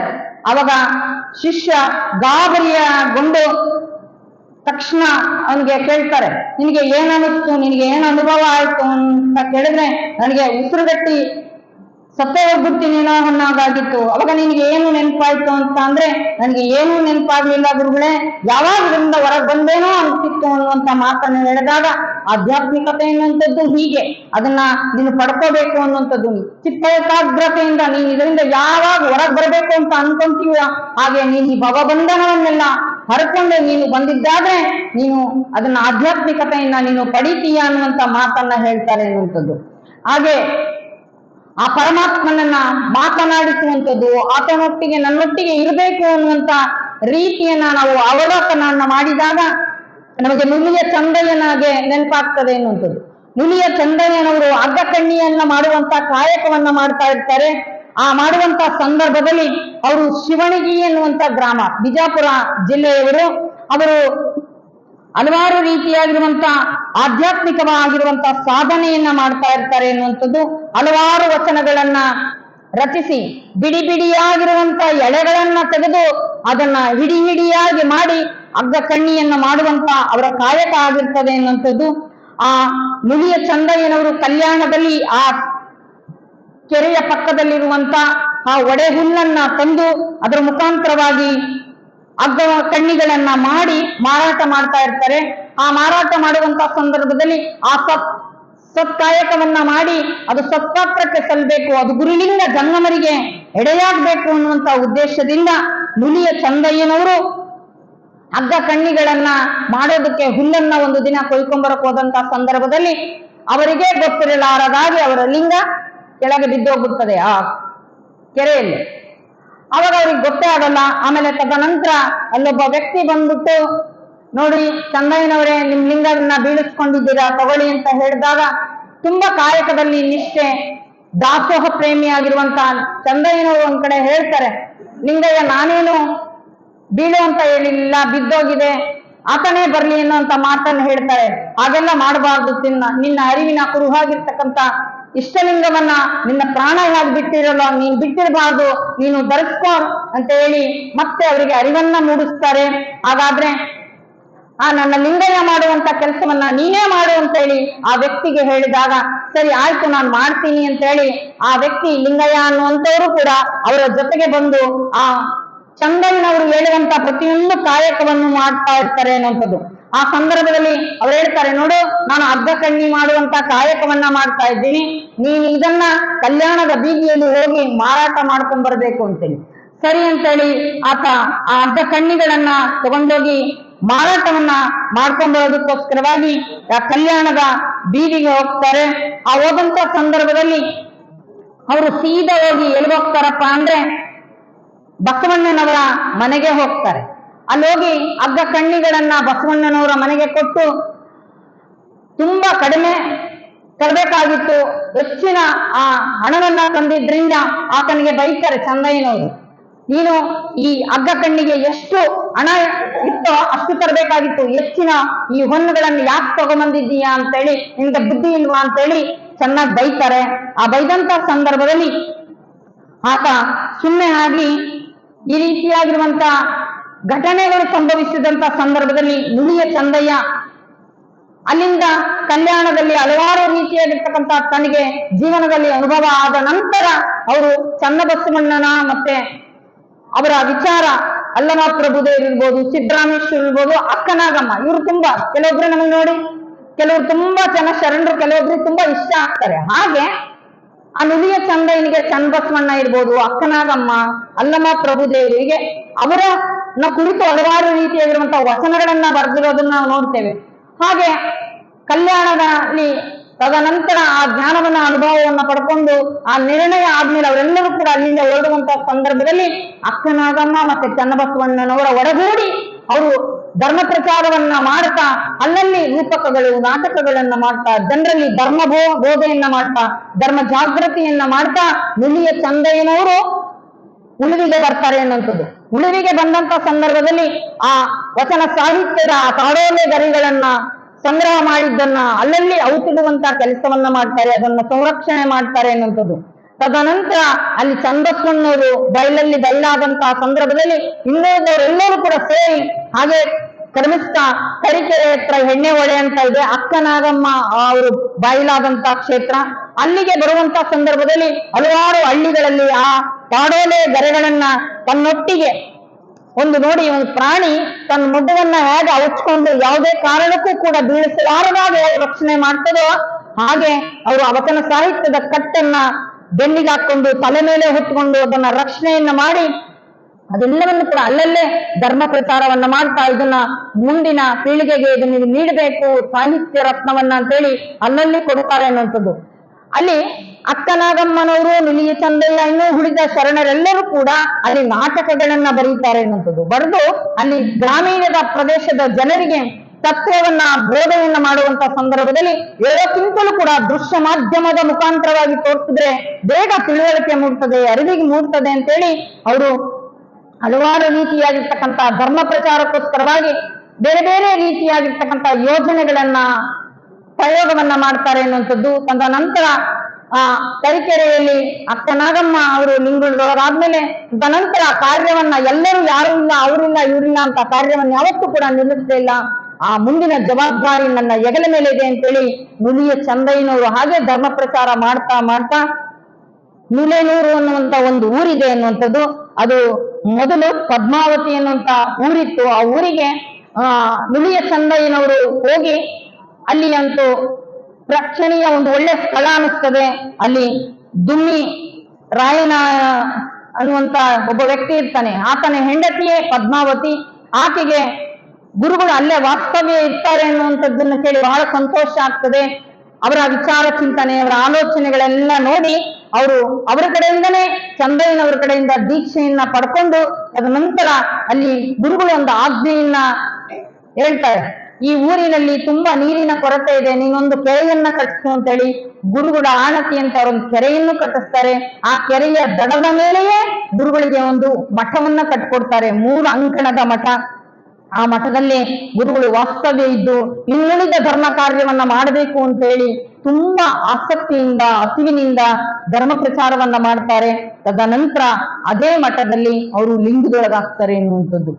ಎಂತ ಕಾಯಕ ನಿಷ್ಠೆ ನುಲಿಯ ಚಂದಯ್ಯನದು ಅನ್ನುವಂಥದ್ದು. ತದನಂತರ ಕೆಲವೊಬ್ರು ಮೊನ್ನೆಯ ದಿನ ಹೇಳಿದ್ವಿ ನೋಡ್ರಿ, ನಿರ್ವಿಕಲ್ಪ ಸಮಾಧಿಯನ್ನ ಕೆಲವರು ತೆಗೆಯುವಂತ ಪ್ರಯತ್ನವನ್ನ ಮಾಡಿದ್ರು ಅಂತೇಳಿ. ಆ ಕೆಲವೊಬ್ರು ಆ ರೀತಿಯಾಗಿರುವಂತ ಅದನ್ನ ಬೇರೆ ಬೇರೆ ರೀತಿಯಾಗಿ ಅಭಿವೃದ್ಧಿ ಪಡಿಸೋದಕ್ಕೋಸ್ಕರ ತೆಗೆದಾಗ ಅಲ್ಲಿ ರುದ್ರಾಕ್ಷಿಗಳು ಸಿಕ್ಕು ಅಂತೇಳಿ ನಾವು ಕೇಳ್ಪಟ್ವಿ ಅನ್ನುವಂಥದ್ದು. ಹೀಗೆ ಯಾರು ಕೂಡ ಆ ರೀತಿಯಾಗಿರುವಂತ ತೆಗೆಯುವಂತ ಪ್ರಯತ್ನವನ್ನ ಮಾಡಬಾರ್ದು ಅನ್ನುವಂಥದ್ದು. ಹಾಗೆ ನುಲಿಯ ಚಂದಯ್ಯನವರು ಎಷ್ಟೋ ಕಾಯಕ ನಿಷ್ಠೆ ಉಳ್ಳವರು ಅಂದ್ರೆ ಅವ್ರು ಹೇಳ್ತಾರೆ, ಗುರುವಾದರೂ ಕಾಯಕದಿಂದಲೇ ಜೀವನ್ಮುಕ್ತಿ, ಲಿಂಗವಾದರೂ ಕಾಯಕದಿಂದಲೇ ವೇಷದ ಪಾಪ ಹರಿಯುವುದು ಅನ್ನುವಂಥದ್ದು. ಗುರು ವಾದರೂ ಕೂಡ ಆ ಕರಸೇವೆಯನ್ನ ಮಾಡಬೇಕು ಅನ್ನುವಂಥದ್ದು, ಆ ಜಂಗಮವಾದರೂ ಕೂಡ ಸೇವೆಯನ್ನ ಮಾಡಬೇಕು ಅನ್ನುವಂಥದ್ದನ್ನ ಹೇಳ್ತಾರೆ. ಇದು ಯಾರ ಅರಿವು ಅಂದ್ರೆ ಇದು ಚಂದೇಶ್ವರ ಲಿಂಗದ ಅರಿವು ಅಂತ ಹೇಳ್ತಾರೆ. ಆವ ಕಾಯಕವಾದರೂ ಅದು ಬಂದದ್ದು ಅದು ಭಾವಶುದ್ಧವಾಗಿರಬೇಕು. ಗುರುಲಿಂಗ ಜಂಗಮಕ್ಕೆ ಮಾಡುವಂಥದ್ದೇ ಅದು ಶಿವಪೂಜೆ ಎನ್ನುವಂಥದ್ದನ್ನ ಹೇಳ್ತಾರೆ. ಕಾಯಕವೇ ಪೂಜೆ ಆಗ್ಬೇಕು, ನಾವು ಪೂಜೆ ಮಾಡದೆ ಕಾಯಕ ಆಗಬಾರ್ದು ಅನ್ನುವಂಥದ್ದನ್ನ ಸದಾ ಕಾಯಕ ಪ್ರಜ್ಞೆಯನ್ನ ಎಚ್ಚರಿಸುವಂತ ಮುನಿಯ ಚಂದಯ್ಯನವರು ಹಲವಾರು ರೀತಿಯಾಗಿರ್ತಕ್ಕಂಥ ಸಾಹಿತ್ಯ ರತ್ನವನ್ನ ಈ ಜಗತ್ತಿಗೆ ನೀಡಿ ಹೋಗಿರ್ತಕ್ಕಂಥದ್ದನ್ನ ನಾವು ಕಾಣ್ತೇವೆ ಅನ್ನೋಂಥದ್ದು. ಹಾಗೆ ಅಕ್ಕನೂ ಕೂಡ ಬದುಕಿನಲ್ಲಿ ಆ ಚನ್ನಮಲ್ಲಿಕಾರ್ಜುನನನ್ನ ಕಾಣಬೇಕು, ನೋಡಬೇಕು, ಆತನೊಟ್ಟಿಗೆ ಸಂಭಾಷಣೆಯನ್ನು ಮಾಡಬೇಕು ಅಂತೇಳಿ ಅಕ್ಕ ತನ್ನ ಸ್ನೇಹಿತರೊಟ್ಟಿಗೆ ಒಂದು ದಿನ ಬೆಳಗ್ಗೆ ಅವರ ಸ್ನೇಹಿತರೊಟ್ಟಿಗೆ ಎಲ್ಲರೂ ಮಾತಾಡುವಾಗ ಒಬ್ಬೊಬ್ರು ಒಂದೊಂದು ರೀತಿಯಾಗಿರುವಂತಹ ಹೊಸ ಹೊಸ ವಿಚಾರ ಚಿಂತನೆಯನ್ನ ಮಾಡ್ತಾರೆ ಅನ್ನುವಂಥದ್ದು. ಆ ಹೊಸ ಹೊಸ ಚಿಂತನೆಯನ್ನ ಮಾಡುವಂತಹ ಸಂದರ್ಭದಲ್ಲಿ ತನ್ನ ಸ್ನೇಹಿತೆಯರು ಹೇಳ್ತಾರೆ, ಇವತ್ತು ಏನು ವಿಶೇಷಪ್ಪ ಅಂತ ಅಂದ್ರೆ ನಮ್ಮ ಒಂದೊಂದು ರೀತಿಯಾಗಿರುವಂತಹ ಕನಸುಗಳನ್ನೆಲ್ಲ ನಾವು ಕಂಡಿವಿ ಅಂತ ಹೇಳ್ತಾರೆ. ನೀನು ಏನ್ ಕನಸು ಕಂಡೆ, ನೀನೇನ್ ಕನಸು ಕಂಡೆ ಅಂತೇಳಿ ಎಲ್ಲರೂ ಕೇಳುವಾಗ ನನ್ನ ಕನಸಿನಲ್ಲಿ ಒಂದೊಂದು ಗಳಿಗೆಗೂ ಕೂಡ ಒಂದೊಂದು ರೀತಿಯಾಗಿರುವಂತ ಕನಸನ್ನ ಬೀಳೋದನ್ನ ನಾನು ಕಂಡೆ. ಆ ಕನಸಲ್ಲಿ ನಾನು ಎಷ್ಟು ಆನಂದ ಪಟ್ಟೆ, ಸಂತೋಷ ಪಟ್ಟೆ, ನಾನು ಏನೆಲ್ಲ ನೋಡಿದೆ ಅಂತೇಳಿ ತನ್ನ ಗೆಳತಿಯರು ಹೇಳುವಂತ ಸಂದರ್ಭದಲ್ಲಿ ಅಕ್ಕನೂ ಕೂಡ ಹೇಳ್ತಾರೆ, ನಾನು ಕೂಡ ಒಂದು ಕನಸು ಕಂಡಿದ್ದೀನಿ, ಆದ್ರೆ ನಾನು ಬಹಳ ಕನಸು ಕಂಡಿಲ್ಲ. ಒಬ್ಬ ಮನುಷ್ಯನಿಗೆ ನೂರಾರು ಕನಸುಗಳು ಬೀಳ್ತವೆ, ಆದ್ರೆ ಕೆಲವೊಂದು ಮಾತ್ರ ನೆನಪರ್ಲಿರ್ತವೆ. ಆದ್ರೆ ಅವರು ನೂರಾರು ಕನಸುಗಳನ್ನ ಕಂಡಂತ ಸ್ನೇಹಿತರು ಹೇಳಿದಾಗಲೇ ಅಕ್ಕನೂ ಕೂಡ ಆಧ್ಯಾತ್ಮಿಕವಾಗಿರುವಂತ ಕನಸನ್ನ ಕಂಡಿರ್ತಕ್ಕಂಥದ್ದನ್ನ ತಿಳಿಸ್ತಾರೆ ಅನ್ನುವಂಥದ್ದು. ಆದ್ರೆ ಎಂಥ ಕನಸನ್ನ ಕಂಡೆ ಎನ್ನುವಂಥದ್ದನ್ನ ಹೇಳ್ತಾರೆ. ಅಕ್ಕನೂ ಕೂಡ ಆ ಪಾರಮಾರ್ಥಿಕವಾಗಿರ್ತಕ್ಕಂಥ ಜ್ಞಾನವನ್ನ, ಅನುಭವವನ್ನ ಪಡಿಬೇಕಾದ್ರೆ ಹಲವಾರು ರೀತಿಯಾಗಿರ್ತಕ್ಕಂಥ ಅನುಭವಗಳನ್ನ ಪಡಿತಾ ತನ್ನ ಸ್ನೇಹಿತರೊಟ್ಟಿಗೆ ಹಂಚ್ಕೊಳ್ತಾರೆ ಎನ್ನುವಂಥದ್ದು. ದಿನ ಶಿವಪೂಜೆಯನ್ನ ಮಾಡಿಕೊಂಡು ಪ್ರತಿನಿತ್ಯವೂ ಕೂಡ ಮುಂಜಾನೆ ಹೇಳುವಂತ ಅಕ್ಕ ಅವತ್ತು ತಡವಾಗಿ ಹೇಳ್ತಾರೆ. ಆ ತಡವಾಗಿ ಎದ್ದಂತ ಸಂದರ್ಭದಲ್ಲಿ ಅವ್ರ ತಾಯಿ ಅನಿಸ್ತದೆ, ಯಾಕೆ ಅಕ್ಕ ತಡವಾಗಿ ಎದ್ದಿದ್ದಾರೆ ಅಂತೇಳಿ ಮತ್ತೆ ಕೇಳ್ತಾರೆ. ನಾನು ರಾತ್ರಿ ಎಲ್ಲ ಅಮ್ಮ ನಾನು ಮಲಗೇ ಇಲ್ಲ ಅಂತ. ಯಾಕೆ ಅಂತ ತನ್ನ ತಾಯಿ ಹೇಳಿದಾಗ ಅಕ್ಕ ಹೇಳ್ತಾರೆ, ನನಗೆ ರಾತ್ರಿ ನಿದ್ದೆನೇ ಬರಲಿಲ್ಲ ಅಂತೇಳಿ. ಪ್ರತಿ ರಾತ್ರಿಯೂ ಕೂಡ ಅಕ್ಕ ಆ ಮನೆಯ ಮೇಲ್ಭಾಗಕ್ಕೆ ಹೋಗೋದು, ಆ ಪರಮಾತ್ಮನೊಟ್ಟಿಗೆ ಮಾತಾಡೋದು, ಸಂಭಾಷಣೆಯನ್ನ ಮಾಡೋದು, ಹೀಗೆ ಹಲವಾರು ರೀತಿಯಾಗಿರುವಂತ ಅನುಭವಗಳನ್ನ ಪಡಿಬೇಕು ಅಂತೇಳಿ ಅಕ್ಕ ತನ್ನ ಆ ಮಾಳಿಗೆಯ ಮೇಲೆ ಹೋಗಿ ಆ ಪರಮಾತ್ಮನೊಟ್ಟಿಗೆ ನಾನು ಮಾತಾಡ್ಬೇಕು, ನೋಡ್ಬೇಕು ಆತನನ್ನ ಅಂತೇಳಿ ಹೀಗೆ ಒಂದು ದಿನ ಅಕ್ಕ ಮನೆಯ ಮೇಲೆ ನಿಂತ ಸಂದರ್ಭದಲ್ಲಿ ಆ ಬೆಳದಿಂಗಳ ಚಂದ್ರನನ್ನ ನೋಡ್ತಾ ನೋಡ್ತಾ ಆಕೆಗೆ ಒಂದು ದೃಶ್ಯ ಕಂಡ ಹಾಗೆ ಆಗ್ತದೆ. ಆ ಕಂಡಂತ ಸಂದರ್ಭದಲ್ಲಿ ಅಕ್ಕನಿಗೆ ಒಂದು ರೀತಿ ಆ ಬೆಳಕೆ ತನ್ನ ಬದುಕಿನಲ್ಲಿ ಒಂದು ವಿಶೇಷವಾಗಿರ್ತಕ್ಕಂಥ ಘಟನೆ ಸಂಭವಿಸಿದ ಹಾಗೆ, ತನ್ನ ಆ ಪರಮಾತ್ಮನ ಆ ಬೆಳಕೆ ಸದೃಶ್ಯವಾದ ಹಾಗೆ, ಆ ಬೆಳಕೆ ದರ್ಶನವನ್ನು ಮಾಡಿದಾಗ ಆದಾಗ ಆಕೆ ಒಂದು ರೀತಿ ಪುಳಕಿತಳಾಗಿ ಹಾಗೆ ಸಮಾಧಿ ಸ್ಥಿತಿಗೆ ಹೋದಂತ ಸಂದರ್ಭದಲ್ಲಿ ಆಕೆ ಹಾಗೆ ಧ್ಯಾನಾಸಕ್ತಳಾಗಿ ಆ ಚಂದ್ರನನ್ನ ನೋಡ್ತಾ ನೋಡ್ತಾ ಇರುವಂತ ಸಂದರ್ಭದಲ್ಲಿ ಆಕೆ ಹಾಗೆ ಜ್ಞಾನ ತಪ್ಪಿ ಬಿದ್ದೋಗ್ಬಿಡ್ತಾರೆ. ಆ ಬಿದ್ದಂತ ಸಂದರ್ಭದಲ್ಲಿ ತನ್ನ ತಂದೆ ಬಿದ್ದಾಗಾಯ್ತಲ್ಲ ಅಂತ ಬಂದು ಆ ಮಾಳಿಗೆಯ ಮೇಲೆ ಬಂದು ನೋಡ್ತಾರೆ. ಅಕ್ಕನನ್ನ ನೋಡಿದಾಗ ತನ್ನ ತಂದೆಗೆ ಇದೇನು ಆಶ್ಚರ್ಯ ಅಂತೇಳಿ ಒಂದ್ ಕಡೆ ಗಾಬರಿ ಆಗ್ತದೆ. ತನ್ನ ತಾಯಿಗಿಂತಲೂ ಕೂಡ ತನ್ನ ತಂದೆ ಆಕೆಯ ಸಾಧನೆಯನ್ನ, ಆಕೆಯ ಸಿದ್ಧಿಗಳನ್ನ, ಆಕೆ ಭಕ್ತಿಯನ್ನ ತಂದೆ ಬಹಳ ಚೆನ್ನಾಗಿ ಅರ್ಥ ಮಾಡ್ಕೊಂಡಿರ್ತಾರೆ. ಆ ಸಂದರ್ಭದಲ್ಲಿ ಅಕ್ಕನನ್ನ ನೋಡಿ ಹಲವಾರು ರೀತಿಯಾಗಿರುವಂತಹ ಆಶ್ಚರ್ಯವನ್ನ ಪಟ್ಟು ಸ್ವಲ್ಪ ಹೊತ್ತು ಆದ್ಮೇಲೆ ಅಕ್ಕ ಆ ನಿರ್ವಿಕಲ್ಪ ಸಮಾಧಿಗೆ ಹೇಗೆ ಶಿವಯೋಗಿಗಳು ಹೇಗೆ ಹೋಗ್ತಾರೋ ಹಾಗೆ ಅಕ್ಕನಿಗೆ ಆಧ್ಯಾತ್ಮಿಕವಾಗಿರ್ತಕ್ಕಂಥ ಆ ಸಾಧನೆ ಸಿದ್ಧಿಯಾಗಿದೆ ಅಂತೇಳಿ ತನ್ನ ತಂದೆ ನಿಧಾನಕ್ಕೆ ಒಳಗೆ ಕರ್ಕೊಂಡು ಹೋಗಿ ಕಂಬಳಿಯನ್ನ ಒದಿಸಿ ಮಲಗಿಸ್ತಾರೆ ಅನ್ನುವಂಥದ್ದು. ಹಾಗೆ ತದನಂತರ ಅಕ್ಕನಿಗೆ ಆದಂತ ಅನುಭವಗಳನ್ನ ಕೇಳಿ ಗುರುಗಳ ಹತ್ರ ಕರ್ಕೊಂಡು ಹೋಗ್ತಾರೆ ಅಕ್ಕನನ್ನ.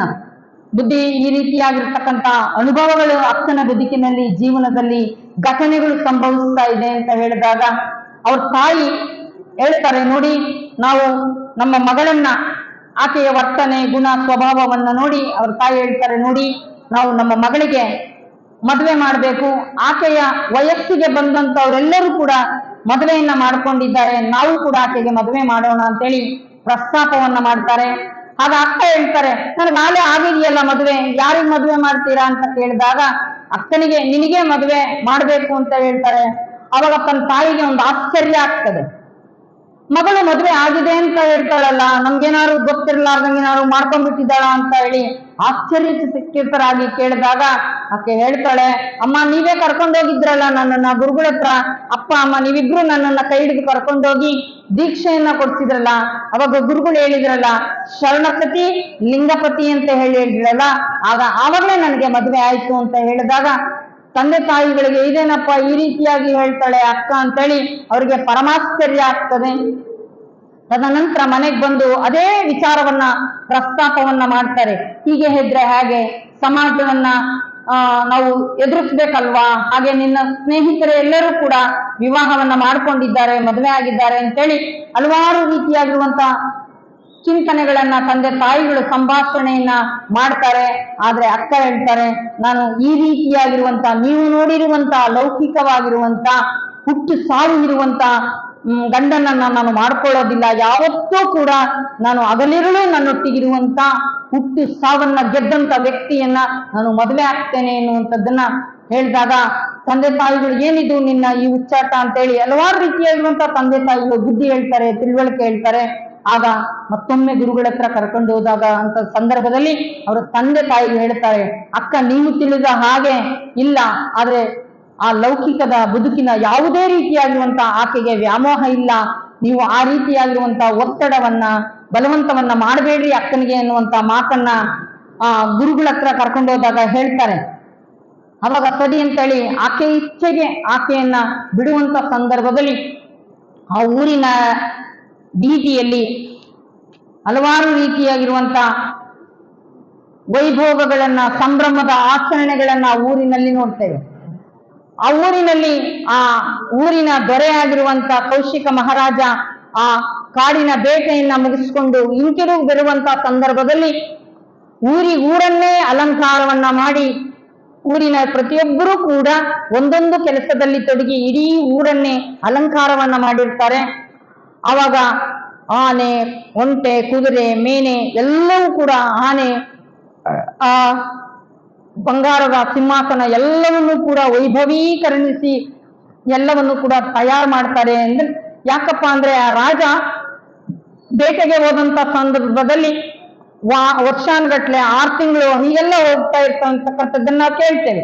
ಹಾಗೆ ಎಷ್ಟೋ ತಿಂಗಳಗಟ್ಲೆ ಆ ಕಾಡಿಗೆ ಹೋದಂತ ರಾಜ ಮರಳಿ ಹಿಂತಿರುಗಿ ಬರ್ತಾ ಇದ್ದಾನೆ ಅಂತ ಹೇಳಿ ಆ ಊರಿನ ಜನರೆಲ್ಲರೂ ಕೂಡ ಸೇರಿ ಇಡೀ ಊರನ್ನೇ ಸಂಭ್ರಮದಿಂದ ಅಲಂಕಾರವನ್ನು ಮಾಡಿರ್ತಾರೆ. ಆ ಬರುವಂತ ಹಾದಿಯಲ್ಲಿ ಅಕ್ಕನ ಸ್ನೇಹಿತರು ಅಕ್ಕನ ಮನೆಗೆ ಬಂದು ಹೇಳ್ತಾರೆ, ನೋಡು ಇವತ್ತು ರಾಜ ಆ ಬೇಟೆಯನ್ನ ಮುಗಿಸ್ಕೊಂಡು ಬರ್ತಾ ಇದ್ದಾರೆ, ನಾವೆಲ್ಲರೂ ಕೂಡ ನೋಡ್ಲಿಕ್ಕೆ ಹೋಗ್ತಾ ಇದ್ದೀವಿ, ನೀನು ಬಾ ಅಂತ ಹೇಳ್ತಾರೆ.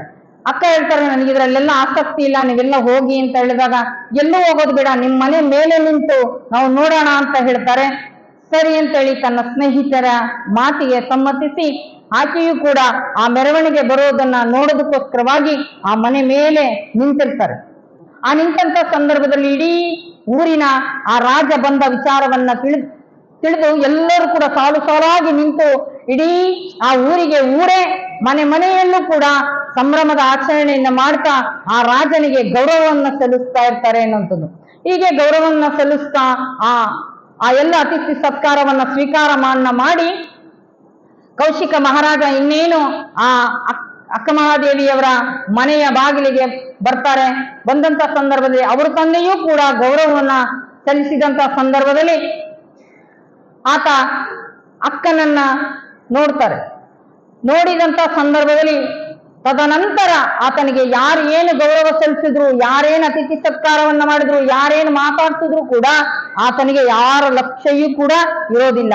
ಅಂತ ಸುರದ್ರೂಪಿಯಾಗಿರುವಂತ ಹೆಣ್ಣನ್ನ ನಾನು ನೋಡಿದ್ದೀನಿ, ಆಕೆಯನ್ನೇ ನಾನು ಒರೆಸಬೇಕು ಅಂತೇಳಿ ಅಲ್ಲೇ ಅಂದುಕೊಂಡು ತದನಂತರ ಆತ ಆ ಮೆರವಣಿಗೆಯನ್ನ ಮುಗಿಸಿಕೊಂಡು ಅರಮನೆಗೆ ಬರ್ತಾರೆ ಅನ್ನುವಂಥದ್ದು. ಬಂದಂತ ಸಂದರ್ಭದಲ್ಲಿ ಅಲ್ಲಿ ಇರುವಂತವರೆಲ್ಲರನ್ನು ಕೂಡ ಒಗ್ಗೂಡಿಸಿ ಅವರಿಗೆಲ್ಲರೂ ಕೂಡ ನಾನು ಇಲ್ಲದ ದಿನಗಳಲ್ಲಿ ನಡೆದಿರುವಂತದ್ದನ್ನೆಲ್ಲವನ್ನೂ ಕೂಡ ಸಂಭಾಷಣೆಯನ್ನ ಮಾಡಿ ತದನಂತರ ಆತ ಹೇಳ್ತಾನೆ ಮಂತ್ರಿಗಳನ್ನ ಕರೆಸಿ ಇಲ್ಲಿಯ ತನಕ ಆಗಿರುವಂತಹ ಆಗು ಹೋಗುಗಳ ಬಗ್ಗೆ ನೀನು ಪರಿಚಯವನ್ನ ಹೇಳು ಅಂದಾಗ ಎಲ್ಲವನ್ನು ಹೇಳ್ತಾರೆ.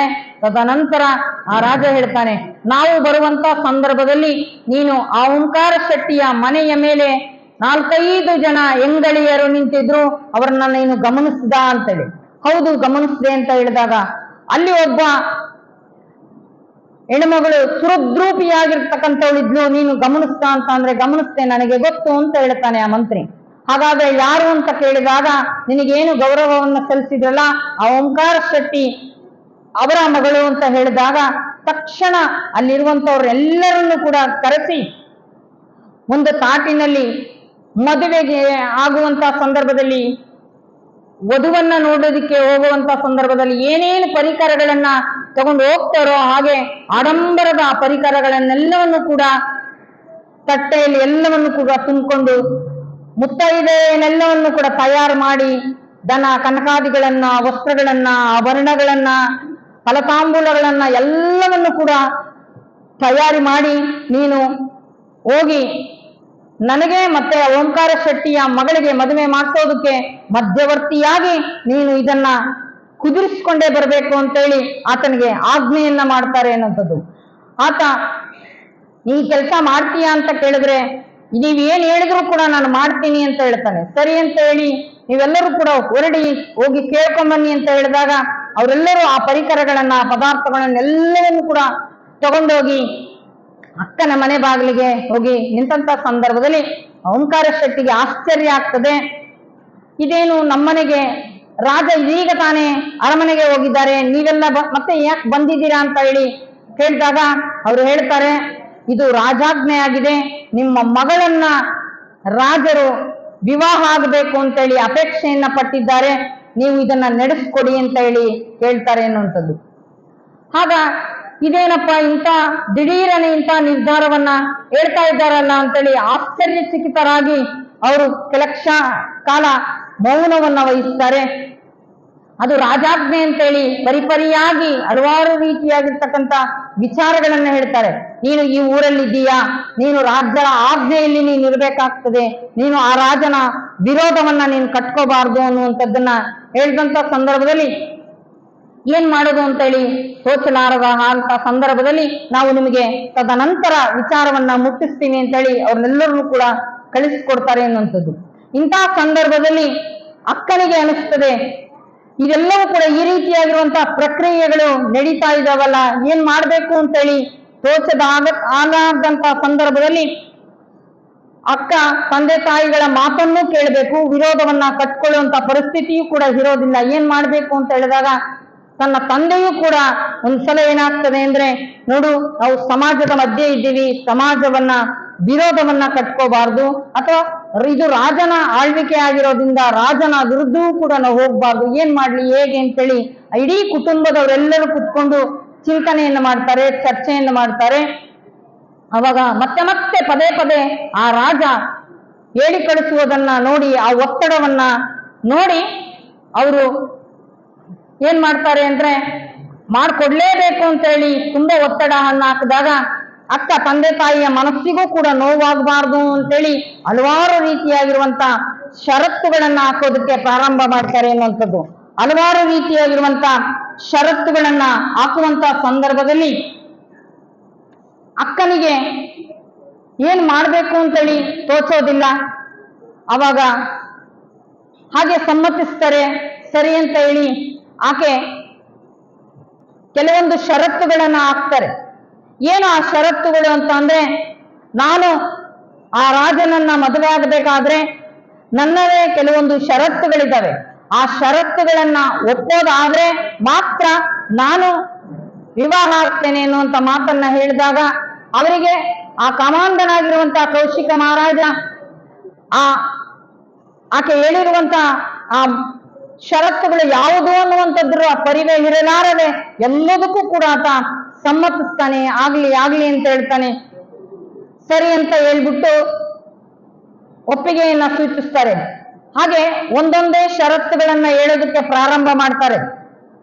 ನೋಡಿ, ನನ್ನ ಮೊದಲನೇ ಷರತ್ತು ಏನಪ್ಪಾ ಅಂದ್ರೆ, ನಾನು ಅಲ್ಲಿಗೆ ಬಂದಂತ ಸಂದರ್ಭದಲ್ಲಿ ಪ್ರತ್ಯೇಕವಾಗಿ ಇರಬೇಕು ಅನ್ನುವಂಥದ್ದು. ಹಾಗೆ ಹೀಗೆಲ್ಲ ಒಂದೊಂದೇ ಷರತ್ತುಗಳು. ಪ್ರತ್ಯೇಕವಾಗಿರ್ಬೇಕು ಅಂದ್ರೆ ಆಯ್ತು ಅಂತ. ನನ್ನ ಶಿವಪೂಜೆ ಮಾಡುವಂತ ಸಂದರ್ಭದಲ್ಲಿ ಯಾವುದೇ ರೀತಿಯಾಗಿರುವಂತಹ ತೊಂದರೆಯನ್ನು ಕೊಡಬಾರ್ದು, ಅಡ್ಡಿ ಆತಂಕವನ್ನ ಮಾಡಬಾರ್ದು, ಆಯ್ತು. ಹಾಗೆ ನಾನು ಜನರಿಗೆ ಸಮಾಜ ಸೇವೆಯನ್ನು ಮಾಡುವಂತಹ ಸಂದರ್ಭದಲ್ಲಿಯೂ ಕೂಡ ಯಾವುದೇ ರೀತಿಯಾಗಿರುವಂತ ನಿಬಂಧನೆಗಳನ್ನ, ಅಡ್ಡಿ ಆತಂಕಗಳನ್ನ ಒಳಪಡಿಸಬಾರ್ದು, ಸರಿ ಅಂತ ಹೇಳುತ್ತಾನೆ. ಎಂಥದ್ದೇ ಸಂದರ್ಭ ಬಂದರೂ ಕೂಡ ನಿನ್ನ ಮನಸ್ಸು ವಿಚಲಿತ ಆದಂತ ಸಂದರ್ಭದಲ್ಲೂ ಕೂಡ ಸ್ಪರ್ಶಿಸಬಾರದು ಅನ್ನುವಂಥದ್ದು. ಹೀಗೆ ಹಲವಾರು ರೀತಿಯಾಗಿರುವಂತಹ ಷರತ್ತುಗಳನ್ನ ಹಾಕ್ತಾ ಅಕ್ಕ ಹೀಗೆ ತನ್ನ ಕಾಲವನ್ನ ಕಳೀತಾರೆ. ಪ್ರತಿನಿತ್ಯವೂ ಕೂಡ ತನ್ನ ಶಿವಯೋಗ ಸಾಧನೆಯನ್ನ ಮಾಡಿ ಆಧ್ಯಾತ್ಮಿಕತೆಯ ಮನಸ್ಸನ್ನ, ಆ ಬುದ್ಧಿಯನ್ನ, ಭಾವವನ್ನ, ಎಷ್ಟೊಂದು ಆತಂಕದ ಬದುಕು ಅಲ್ವೇ, ನಾವೆಷ್ಟೋ ಸ್ವತಂತ್ರವಾಗಿದ್ದೀವಿ ಎನ್ನುವಂತ ಚಿಂತನೆಯನ್ನು ಮಾಡಿದ್ರು ಕೂಡ ಎಲ್ಲೋ ಒಂದ್ ಕಡೆ ಆ ಭವಬಂಧನಕ್ಕೆ ಈಡಾಗ್ತೀವಿ, ಎಷ್ಟೋ ಸಮಸ್ಯೆಗೆ ಗುರಿ ಆಗ್ತೀವಿ. ತನ್ನ ಪಾಲಿನ ಜವಾಬ್ದಾರಿ ಇದ್ರೂ ಕೂಡ ಅನಿವಾರ್ಯವಾಗಿ ಕೆಲವೊಂದ್ಸಲ ಒಪ್ಕೋಬೇಕಾಗ್ತದೆ ಅಂತ ಸಂದರ್ಭ ಬಂದಾಗ ಅಕ್ಕ ಅದನ್ನ ಸಮ್ಮತಿಸಿ, ತಂದೆ ತಾಯಿಗಳಿಗೆ ನೋವಾಗಬಾರ್ದು, ತಂದೆ ತಾಯಿಗಳಿಗೆ ಮುಂದಿನ ದಿನಮಾನಗಳಲ್ಲಿ ತೊಂದರೆ ಆಗಬಾರ್ದು ಆ ರಾಜನಿಂದ ಅಂತೇಳಿ ಅಕ್ಕ ಈ ರೀತಿಯಾಗಿರುವಂತ ಯುಕ್ತಿಯನ್ನ ಮಾಡಿ ಆ ಷರತ್ತುಗಳನ್ನ ಯಾವುದೇ ರೀತಿಯಾಗಿರ್ತಕ್ಕಂಥ ಬಹಳ ಎಚ್ಚರಿಕೆಯಿಂದ ಅಕ್ಕ ನಿಭಾಯಿಸ್ತಾರೆ. ಪ್ರತಿನಿತ್ಯವೂ ಕೂಡ ಶಿವಯೋಗ ಸಾಧನೆಯನ್ನ ಮಾಡ್ತಾ ತಾನಿರುವಂತ ಆ ಗೃಹದಲ್ಲಿ ಸದಾ ಎಚ್ಚರಿಕೆಯಿಂದ, ಪ್ರಭುದೇವರು ಹೇಳ್ತಾರಲ್ಲ, ಆವಾಗಲೂ ತೋಂಟದಲ್ಲಿ ಜಾಗರವಿದ್ದು ಸಸಿಯ ಸಲಹಿದನು ಕಾಣ ಗುಹೇಶ್ವರ ಅಂತೇಳಿ. ಈ ಕಾಯವನ್ನ, ತನುವನ್ನ ಎಷ್ಟು ಎಚ್ಚರಿಕೆಯಿಂದ ರಕ್ಷಣೆ ಮಾಡ್ಕೋಬೇಕು ಅಂದ್ರೆ, ಮಡ್ಲಲ್ಲಿ ಬೆಂಕಿಯನ್ನ ಕಟ್ಕೊಂಡ್ರೆ ನನ್ನ ಹೊಟ್ಟೆಯಲ್ಲಿ ಸುಟ್ಟುಬಿಡುತ್ತೆ ಅಂತೇಳಿ ಅಷ್ಟು ಎಚ್ಚರಿಕೆಯಿಂದ ಇರಬೇಕು ಅಂತಾರೆ ಶರಣರು. ಅದಕ್ಕೆ ಶ್ರದ್ಧಾ ಭಕ್ತಿ, ನಿಷ್ಠಾ ಭಕ್ತಿ, ಅವಧಾನ ಭಕ್ತಿ, ಆನಂದ ಭಕ್ತಿ, ಸಮರಸ ಭಕ್ತಿ ಅಂದ್ರು. ಅಂತ ಶ್ರದ್ಧಾ ಭಕ್ತಿಯಿಂದ ಅಕ್ಕ ನಿಷ್ಠೆಯಿಂದ ಆ ಶಿವಯೋಗ ಸಾಧನೆಯನ್ನ ಮಾಡ್ತಾ ಪ್ರತಿನಿತ್ಯವೂ ಕೂಡ ತನ್ನ ಪೂಜೆಗೆ ಆ ವನದಲ್ಲಿ ಹೋಗಿ ಪುಷ್ಪವನ್ನ ತರುವಂಥದ್ದು, ಅಲ್ಲಿ ಪ್ರಕೃತಿಯಲ್ಲಿ ಇರುವಂತ ಆ ತರುಮರಾದಿಗಳ ಜೊತೆ, ಅಕ್ಕಿ ಪಕ್ಷಿಗಳ ಜೊತೆ, ಚನ್ನ ಮಲ್ಲಿಕಾರ್ಜುನ ನನಗೆ ಎಂಥ ಪರೀಕ್ಷೆಯನ್ನ ಕೊಟ್ಟಿದ್ದೀಯಾ ನೀನು, ಆ ಪರೀಕ್ಷೆಯಲ್ಲಿ ನನ್ನನ್ನ ಜಯಿಸೋ ಹಾಗೆ ಮಾಡು, ಇದ್ಯಾವುದು ಕೂಡ ಅಡ್ಡಿ ಆತಂಕ ಸಮಸ್ಯೆಗಳು ಬರಲಾರದಾಗೆ ನೀನು ನನ್ನನ್ನ ಸದಾ ರಕ್ಷಣೆ ಮಾಡು ಅನ್ನುವಂಥದ್ದನ್ನ ಅಕ್ಕ ಭಗವಂತನಲ್ಲಿ ನಿವೇದನೆಯನ್ನು ಮಾಡ್ಕೊಳ್ತಾಳೆ. ಎಷ್ಟೋ ಸಂದರ್ಭದಲ್ಲಿ ಕೂಡ ಯಾರತ್ರ ಹೇಳ್ಕೊಳಕ್ ಆಗಲಾರದನ್ನ ನಾವು ಭಗವಂತನೊಟ್ಟಿಗೆ ಹೇಳ್ಕೊಳ್ತೀವಿ, ಆತ್ಮೀಯರೊಟ್ಟಿಗೆ ಹೇಳ್ಕೊಳ್ತೀವಿ ಅನ್ನುವಂಥದ್ದು. ಹಾಗೆ ಯಾವ ನಮಗೆ ಸ್ಪಂದಿಸ್ತಾರೋ ಅವರೊಟ್ಟಿಗೆ ನಮ್ಮ ಮನಸ್ಸಲ್ಲಿರ್ತಕ್ಕಂಥದ್ದನ್ನೆಲ್ಲವನ್ನು ಕೂಡ ನಿವೇದನೆ ಮಾಡ್ಕೊಳ್ತೀವಿ ಅಂತ. ಕೆಲವೊಂದ್ಸಲ ಹೇಳೋದಕ್ಕೆ ಆಗಲಾರದಂತ ಸಂದರ್ಭ ಬಂದಾಗ ಏನ್ ಮಾಡ್ತಾರೆ ಶರಣರು ಅಂದ್ರೆ ಆತ್ಮ ನಿವೇದನೆ ಮಾಡ್ಕೊಳ್ತಾರೆ ಎನ್ನುವಂಥದ್ದು, ಆತ್ಮ ನಿರೀಕ್ಷಣೆಯನ್ನ ಮಾಡ್ಕೊಳ್ಳುವಂಥದ್ದನ್ನ ನಾವು ನೋಡ್ತೇವೆ ಎನ್ನುವಂಥದ್ದು. ಎಲ್ಲವನ್ನೂ ಕೂಡ ನುಡಿ ನೈವೇದ್ಯ ಅಂತ ಹೇಳ್ತಾರೆ. ಆ ನುಡಿಗಳನ್ನ ಲಿಂಗಯ್ಯನಿಗೆ ಎಡೆ ಮಾಡುವುದರ ಮುಖಾಂತರವಾಗಿ ಅಕ್ಕ ತನ್ನ ಮನದ ಆಳದ ಆ ನೋವನ್ನ, ಆ ಸಂಕಟವನ್ನ ಲಿಂಗಯ್ಯನ ಮುಖಾಂತರವಾಗಿ ವ್ಯಕ್ತಪಡಿಸ್ತಾರೆ ಅನ್ನುವಂಥದ್ದು. ಆ ಹೇಳುವಂತ ಸಂದರ್ಭದಲ್ಲಿ ಪ್ರತಿನಿತ್ಯವೂ ಕೂಡ ಅಕ್ಕ ನಾವೇನ್ ಮಾಡ್ತೀವಿ, ಏನಾದ್ರೂ ಬೇಕು ಅಂದ್ರೆ ಒಂದ್ ದಿನ ಕೇಳ್ತೀವಿ ಅಥವಾ 2 ದಿನ ಕೇಳ್ತೀವಿ, ಅಯ್ಯೋ ಯಾಕೋ ಸಿಗ್ಲಿಲ್ಲ ಅಂತೇಳಿ ಸುಮ್ಮನೆ ಆಗ್ಬಿಡ್ತೀವಿ. ಅಥವಾ ಹಾಗೆ ಏನೋ ಸಂಕಲ್ಪವನ್ನ ಮಾಡ್ಕೊಂಡು ಪೂಜೆ ಪುನಸ್ಕಾರಾದಿಗಳನ್ನ ಮಾಡುವಂತ ಸಂದರ್ಭದಲ್ಲಿ ನಂತದ್ದೇ ಆಗ್ಬೇಕು ಅಂತೇಳಿ ಬಹಳ ಏಕಾಗ್ರತೆಯಿಂದ ಮೊದಲನೇ ದಿನ ಬಹಳ ಭಕ್ತಿಯಿಂದ ಮಾಡ್ತೀವಿ. 2 ದಿನ ಅದು ದೊರಕಲಿಲ್ಲ ಅಂದ್ರೆ ಅಯ್ಯೋ ಇದು ಸಿಗ್ತದೋ ಇಲ್ಲೋ ಅನ್ನುವಂತ ಅನುಮಾನವನ್ನ ವ್ಯಕ್ತಪಡಿಸ್ತೇವೆ. 3ನೇ ದಿನ ನಮ್ಗೆ ಸಿಕ್ಲಿಲ್ಲ ಅಂದ್ರೆ ಓ ಇದ್ಯಾಕೋ ನಮಗೆ ಸಿಗ್ತದೋ ಇಲ್ಲೋ ಅಂತೇಳಿ ಮತ್ತೆ ಅನುಮಾನ ವ್ಯಕ್ತಪಡಿಸ್ತೇವೆ. 4ನೇ ದಿನ ಮಾಡ್ತೀವಿ, ಓ ಇದು ಸಿಗೋದೇ ಇಲ್ವೇನೋ ಅಂತೇಳಿ ಬಿಡ್ತೀವಿ. ಆದ್ರೆ ಅಕ್ಕ ಆಗ ಮಾಡ್ಲಿಲ್ಲ ಅನ್ನುವಂಥದ್ದು. ಎಂಥದ್ದೇ ಸಂದರ್ಭ ಬಂದ್ರೂ ಕೂಡ ಭಗವಂತ ನಾನು ನಿನ್ನನ್ನು ಬಿಡಲ್ಲ, ನೀನು ನನ್ನನ್ನು ಬಿಡಬೇಡ ಅನ್ನುವಂತ ದೃಢ ಸಂಕಲ್ಪವನ್ನ ಮಾಡಿಕೊಂಡು ಅಕ್ಕ ಆ ಷರತ್ತುಗಳನ್ನ ಜಯಿಸೋದಕ್ಕೋಸ್ಕರವಾಗಿ ಹಲವಾರು ನಿಬಂಧನೆಗಳನ್ನ ಮತ್ತೆ ಮತ್ತೆ ಎಚ್ಚರಿಸುವಂತ ನಿಟ್ಟಿನಲ್ಲಿ ಅಕ್ಕ ಬಂದಿರುವಂತ ಎಲ್ಲ ರಾಜನ ಅರಮನೆಗೆ ಅಕ್ಕ ಬಂದಿದ್ದಾರೆ ಎನ್ನುವಂಥದ್ದನ್ನು ಗೊತ್ತಾಗಿ ಆಕೆ ಮಾಡುವಂತ ಹಾಕಿರುವಂತ ಷರತ್ತುಗಳನ್ನೆಲ್ಲವನ್ನು ಕೂಡ ಗಮನದಲ್ಲಿಟ್ಕೊಂಡು ಪರಮಾತ್ಮನ ಪರೀಕ್ಷೆಯಂತೆಯೇ ಜನರು ತಂಡೋಪತಂಡವಾಗಿ ಅರಮನೆಗೆ ಬರ್ತಾರೆ. ಅಲ್ಲಿ ಅರಮನೆಯಲ್ಲಿ ಏನು ಸಿಕ್ತದೋ ಅದೆಲ್ಲವನ್ನು ಕೂಡ ಅಕ್ಕನಿಗೆ ಕೈ ಸಿಕ್ಕಿದ್ದನ್ನೆಲ್ಲ ಯಾರಿಗೆ ಏನೇನು ಅವಶ್ಯಕತೆ ಇದೆಯೋ ದವಸ ಧಾನ್ಯಗಳು ಬೇಕಾದವರಿಗೆ ದವಸ ಧಾನ್ಯಗಳನ್ನ ಕೊಡುದು, ವಸ್ತ್ರಗಳನ್ನು ಬೇಕಾದವರಿಗೆ ವಸ್ತ್ರಗಳನ್ನ ಕೊಡೋದು, ಆಭರಣಗಳು ಬೇಕಾದಂತ ಸಂದರ್ಭದಲ್ಲಿ ಆಭರಣಗಳನ್ನ ಕೊಡುವಂಥದ್ದು, ಹೀಗೆ ಏನೇನ್ ಸಿಗ್ತದೋ ಎಲ್ಲವನ್ನು ಕೂಡ ದಾನವನ್ನ ಮಾಡಿ, ಹಾಗೆ ದಾನವನ್ನ ಮಾಡಿದಂತ ಸಂದರ್ಭದಲ್ಲಿ ಅಕ್ಕನಿಗೆ ಒಂದು ರೀತಿ ಸಂತೃಪ್ತಿ ಆಗ್ತದೆ, ಸಮಾಧಾನ ಆಗ್ತದೆ. ಯಾರಿಗೆ ಯಾವ ಅವಶ್ಯಕತೆ ಇತ್ತೋ ಅದನ್ನ ಇಲ್ಲಿಂದ ತಗೊಂಡು ಹೋಗೋಕೆ ಆಗ್ತಾ ಇರ್ಲಿಲ್ವಾ ಅವರಿಗೆ ಎಲ್ಲವೂ ಕೂಡ ಸಿಕ್ತಲ್ಲ ಅನ್ನುವಂತ ಎಲ್ಲೋ ಒಂದ್ ಕಡೆ ಸಂತೃಪ್ತಿ, ಸಮಾಧಾನ, ಇದೆಲ್ಲವನ್ನು ಕೊಡೋದಕ್ಕೋಸ್ಕರ ನನಗೆ ಸ್ವತಂತ್ರ ಸಿಕ್ಕಿದೆಯಲ್ಲ, ಇಲ್ಲಿ ನನಗೆ ಅವಕಾಶ ಸಿಕ್ಕಿದೆಯಲ್ಲ ಅಂತೇಳಿ ಅಕ್ಕ ಸಂತೋಷ ಪಡ್ತಾರೆ. ಹಾಗೆ ಸದಾ ಹಾಕಿರುವಂತ ಆ ಕಟ್ಟಳೆಗಳನ್ನು ಕೂಡ ಎಚ್ಚರಿಸ್ತಾ ಹೋಗ್ತಾರೆ. ಹಾಗೆ ಶಿವಯೋಗ ಸಾಧನೆಯನ್ನ ಮಾಡುವಂತ ಹಾದಿಯಲ್ಲಿ ಹಲವಾರು ರೀತಿಯಾಗಿರುವಂತಹ ಅನುಭವಗಳಾಗ್ತವೆ ಅಕ್ಕನಿಗೆ. ಅದು ಎಂಥದ್ದೇ ಸಂದರ್ಭ ಬಂದರೂ ಕೂಡ ಅಕ್ಕ ಬಹಳ ಕಟ್ಟುನಿಟ್ಟಿನಿಂದ ಆ ಷರತ್ತುಗಳನ್ನ ಪಾಲನೆಯ ಹಾದಿಯಲ್ಲಿ ಸಾಕ್ತಾರೆ ಅನ್ನುವಂಥದ್ದು. ಆ ದಾನ ಧರ್ಮ ಪರೋಪಕಾರ ಮಾಡುವಂತಹ ನಿಟ್ಟಿನಲ್ಲಿ ತನ್ನನ್ನು ತಾನು ತೊಡಗಿಸ್ಕೊಂಡು ಯಾರೂ ಕೂಡ ತನ್ನ ಹತ್ತಿರಕ್ಕೆ ಬರಬಾರದು, ಯಾರೂ ಕೂಡ ಅದರ ಹತ್ತಿರ ತುಳಿಬಾರದು ಅನ್ನುವಂಥದ್ದು. ನನ್ನ ಮೇಲಿನ ವ್ಯಾಮೋಹವನ್ನ ಸಮುದಾಯದ ಮಾಡುವಂತ ಕೆಲಸದ ಕಡೆ ಆತನ ಆಲೋಚನೆ ಚಿಂತನೆ ಇರಬೇಕು ಅಂತೇಳಿ ಅಕ್ಕ ಹಲವಾರು ರೀತಿಯಾಗಿರುವಂತ ದಾನ ಧರ್ಮಗಳನ್ನ ಮಾಡ್ತಾ ಸಮಾಜಮುಖಿ ಕಾರ್ಯದಲ್ಲಿ ತಮ್ಮನ್ನ ತಾವು ತೊಡಗಿಸ್ಕೊಳ್ತಾರೆ ಅನ್ನುವಂಥದ್ದು. ಅಂತ ತೊಡಗಿಸಿಕೊಳ್ಳುವಂತ ನಿಟ್ಟಿನಲ್ಲಿ ಎಲ್ಲೋ ಒಂದ್ ಕಡೆ ರಾಜನಿಗೆ ಆತಂಕ ಆಗ್ತದೆ, ಅನುಮಾನ ಇರ್ತದೆ. ಇದೇನಪ್ಪ, ಇಡೀ ನನ್ನ ಬೊಕ್ಕಸವನ್ನ ಎಲ್ಲ ವೈಭೋಗದಿಂದ ನಾನು ತುಂಬಿಸ್ಕೊಂಡಿದ್ದೆ, ಈಕೆ ಒಂದೊಂದನ್ನೇ ಎಲ್ಲ ಖಾಲಿ ಮಾಡ್ತಾ ಇದ್ದಾಳಲ್ಲ, ನಾನು ಅನ್ಕೊಂಡಿದ್ದೇನು ಆಗ್ತಾನೆ ಇಲ್ವಲ್ಲ ಅಂತೇಳಿ. ಆದ್ರೆ ಕೇಳೋ ಹಾಗಿಲ್ಲ, ಬಿಡೋ ಹಾಗಿಲ್ಲ. ಬಿಸಿ ತುಪ್ಪ ಅಂತಾರಲ್ಲ, ನುಂಗಲಾರದಂತ ತುಪ್ಪವನ್ನು ಹಾಗೆ ಆಕೆಯನ್ನ ಏನು ಮಾಡಕ್ ಆಗ್ತಾ ಇರಲ್ಲ. ಅವಾಗ ಒಂದು ದಿನ ಕೇಳ್ತಾನೆ, ಏನು ಇದೆಲ್ಲವನ್ನು ಕೂಡ ಯಾಕೆ ಇಷ್ಟೊಂದು ನೀನು ದಾನ ಧರ್ಮವನ್ನ ಮಾಡ್ತಾ ಇದೀಯಾ, ನನ್ನ ಬೊಕ್ಕಸವನ್ನ ಯಾಕೆ ಖಾಲಿ ಮಾಡ್ತಾ ಇದೀಯಾ ಅಂತ ಅಂದಾಗ, ನಾನು ನಿನಗೆ ಬರುವಂತಹ ಸಂದರ್ಭದಲ್ಲಿ ನಿನಗೆ ಷರತ್ತನ್ನ ಹಾಕಿದ್ದೆ, ನೀನು ಅಂತ ಸಂದರ್ಭದಲ್ಲಿ ಯಾವ ಷರತ್ತನ್ನು ಕೂಡ ಮುರಿಬಾರ್ದು ಅಂತ ನಿನಗೆ ಹೇಳಿದ್ದೆ ಅಂದಾಗ ಅವನು ಸುಮ್ಮನೆ ಹಾಕ್ತಾನೆ. ಹೀಗೆ ಹಲವಾರು ರೀತಿಯಾಗಿರುವಂತ ಅಕ್ಕನಿಗೆ ಪ್ರಶ್ನೆ ಕೇಳುವಂತಹ ಸಂದರ್ಭದಲ್ಲಿ ಆ ನಿಬಂಧನೆಗಳನ್ನ ಪದೇ ಅಕ್ಕ ಎಚ್ಚರಿಸ್ತಾ ಇರ್ತಾರೆ. ಆ ಎಚ್ಚರಿಸುವಂತಹ ಸಂದರ್ಭದಲ್ಲಿ ಆತ ಹಾಗೆ ಗೌಣ ಆಗಿ ಮೌನಕ್ಕೆ ಒಳಗಡೆ ಆಗ್ತಾನೆ. ಎಲ್ಲವನ್ನೂ ಕೂಡ ಕಳ್ಕೊಳ್ತೀನಿ ಅನ್ನುವಂತ ಆತಂಕದಲ್ಲಿ ಅಕ್ಕ ತನ್ನ ಪಾಲಿಗೆ ತಾನು ಆಧ್ಯಾತ್ಮಿಕವಾಗಿರುವಂತಹ ಸಾಧನೆಯ ಹಾದಿಯಲ್ಲೇ ಇರ್ತಾರೆ ಅನ್ನುವಂಥದ್ದು. ಅಂತ ಮುಂದಿನ ಸಾಧನೆಯ ಹಾದಿಯನ್ನ ಮುಂದಿನ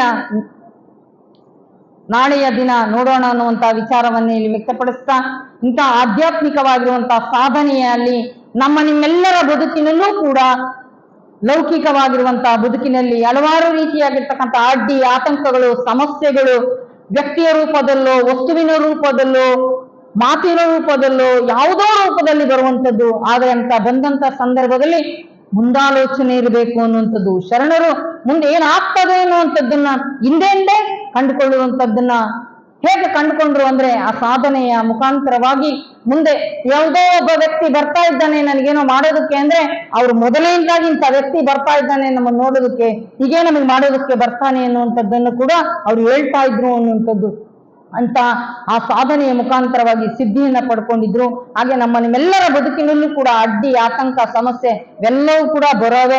ಆ ಬಂದಂತ ಸಂದರ್ಭದಲ್ಲಿ ನಾನೇನಾದ್ರು ಮಾಡ್ತಾ ಇದ್ದೀನಿ ಒಂದು ಒಳ್ಳೆ ಕೆಲಸ ಅಂದ್ರೆ ಅದಕ್ಕೆ ಏನು ಅಡ್ಡಿ ಆತಂಕ ಬರಬಹುದು ಅನ್ನುವಂತ ಮುಂದಾಲೋಚನೆಯನ್ನ ಇಟ್ಕೊಂಡು ನಮ್ಮ ಬದುಕಿನ ನಿರ್ವಹಣೆಯನ್ನ ಮಾಡ್ತಾ ಹೋದ್ರೆ ನಾನು ಭೌತಿಕವಾಗಿ ಸದೃಢವಾಗಿದ್ದೇನೆ ಅಂದಮೇಲೆ ಭೌತಿಕವಾಗಿರುವಂತಹ ಆಲೋಚನೆಯನ್ನು ಮಾಡಿ ಆಧ್ಯಾತ್ಮಿಕವಾಗಿ ನಾವು ಸದೃಢವಾಗಿದ್ವಿ ಅಂದ್ರೆ ಯಾವುದೂ ಕೂಡ ನಮ್ಮ ಹತ್ರ ಬರೋದಿಲ್ಲ ಅನ್ನುವಂಥದ್ದು. ಆ ರೀತಿಯಾಗಿರುವಂತಹ ಸಾಧನೆಯ ಹಾದಿಯಲ್ಲಿ ಅಕ್ಕ ಸಾಕ್ತಾರೆ.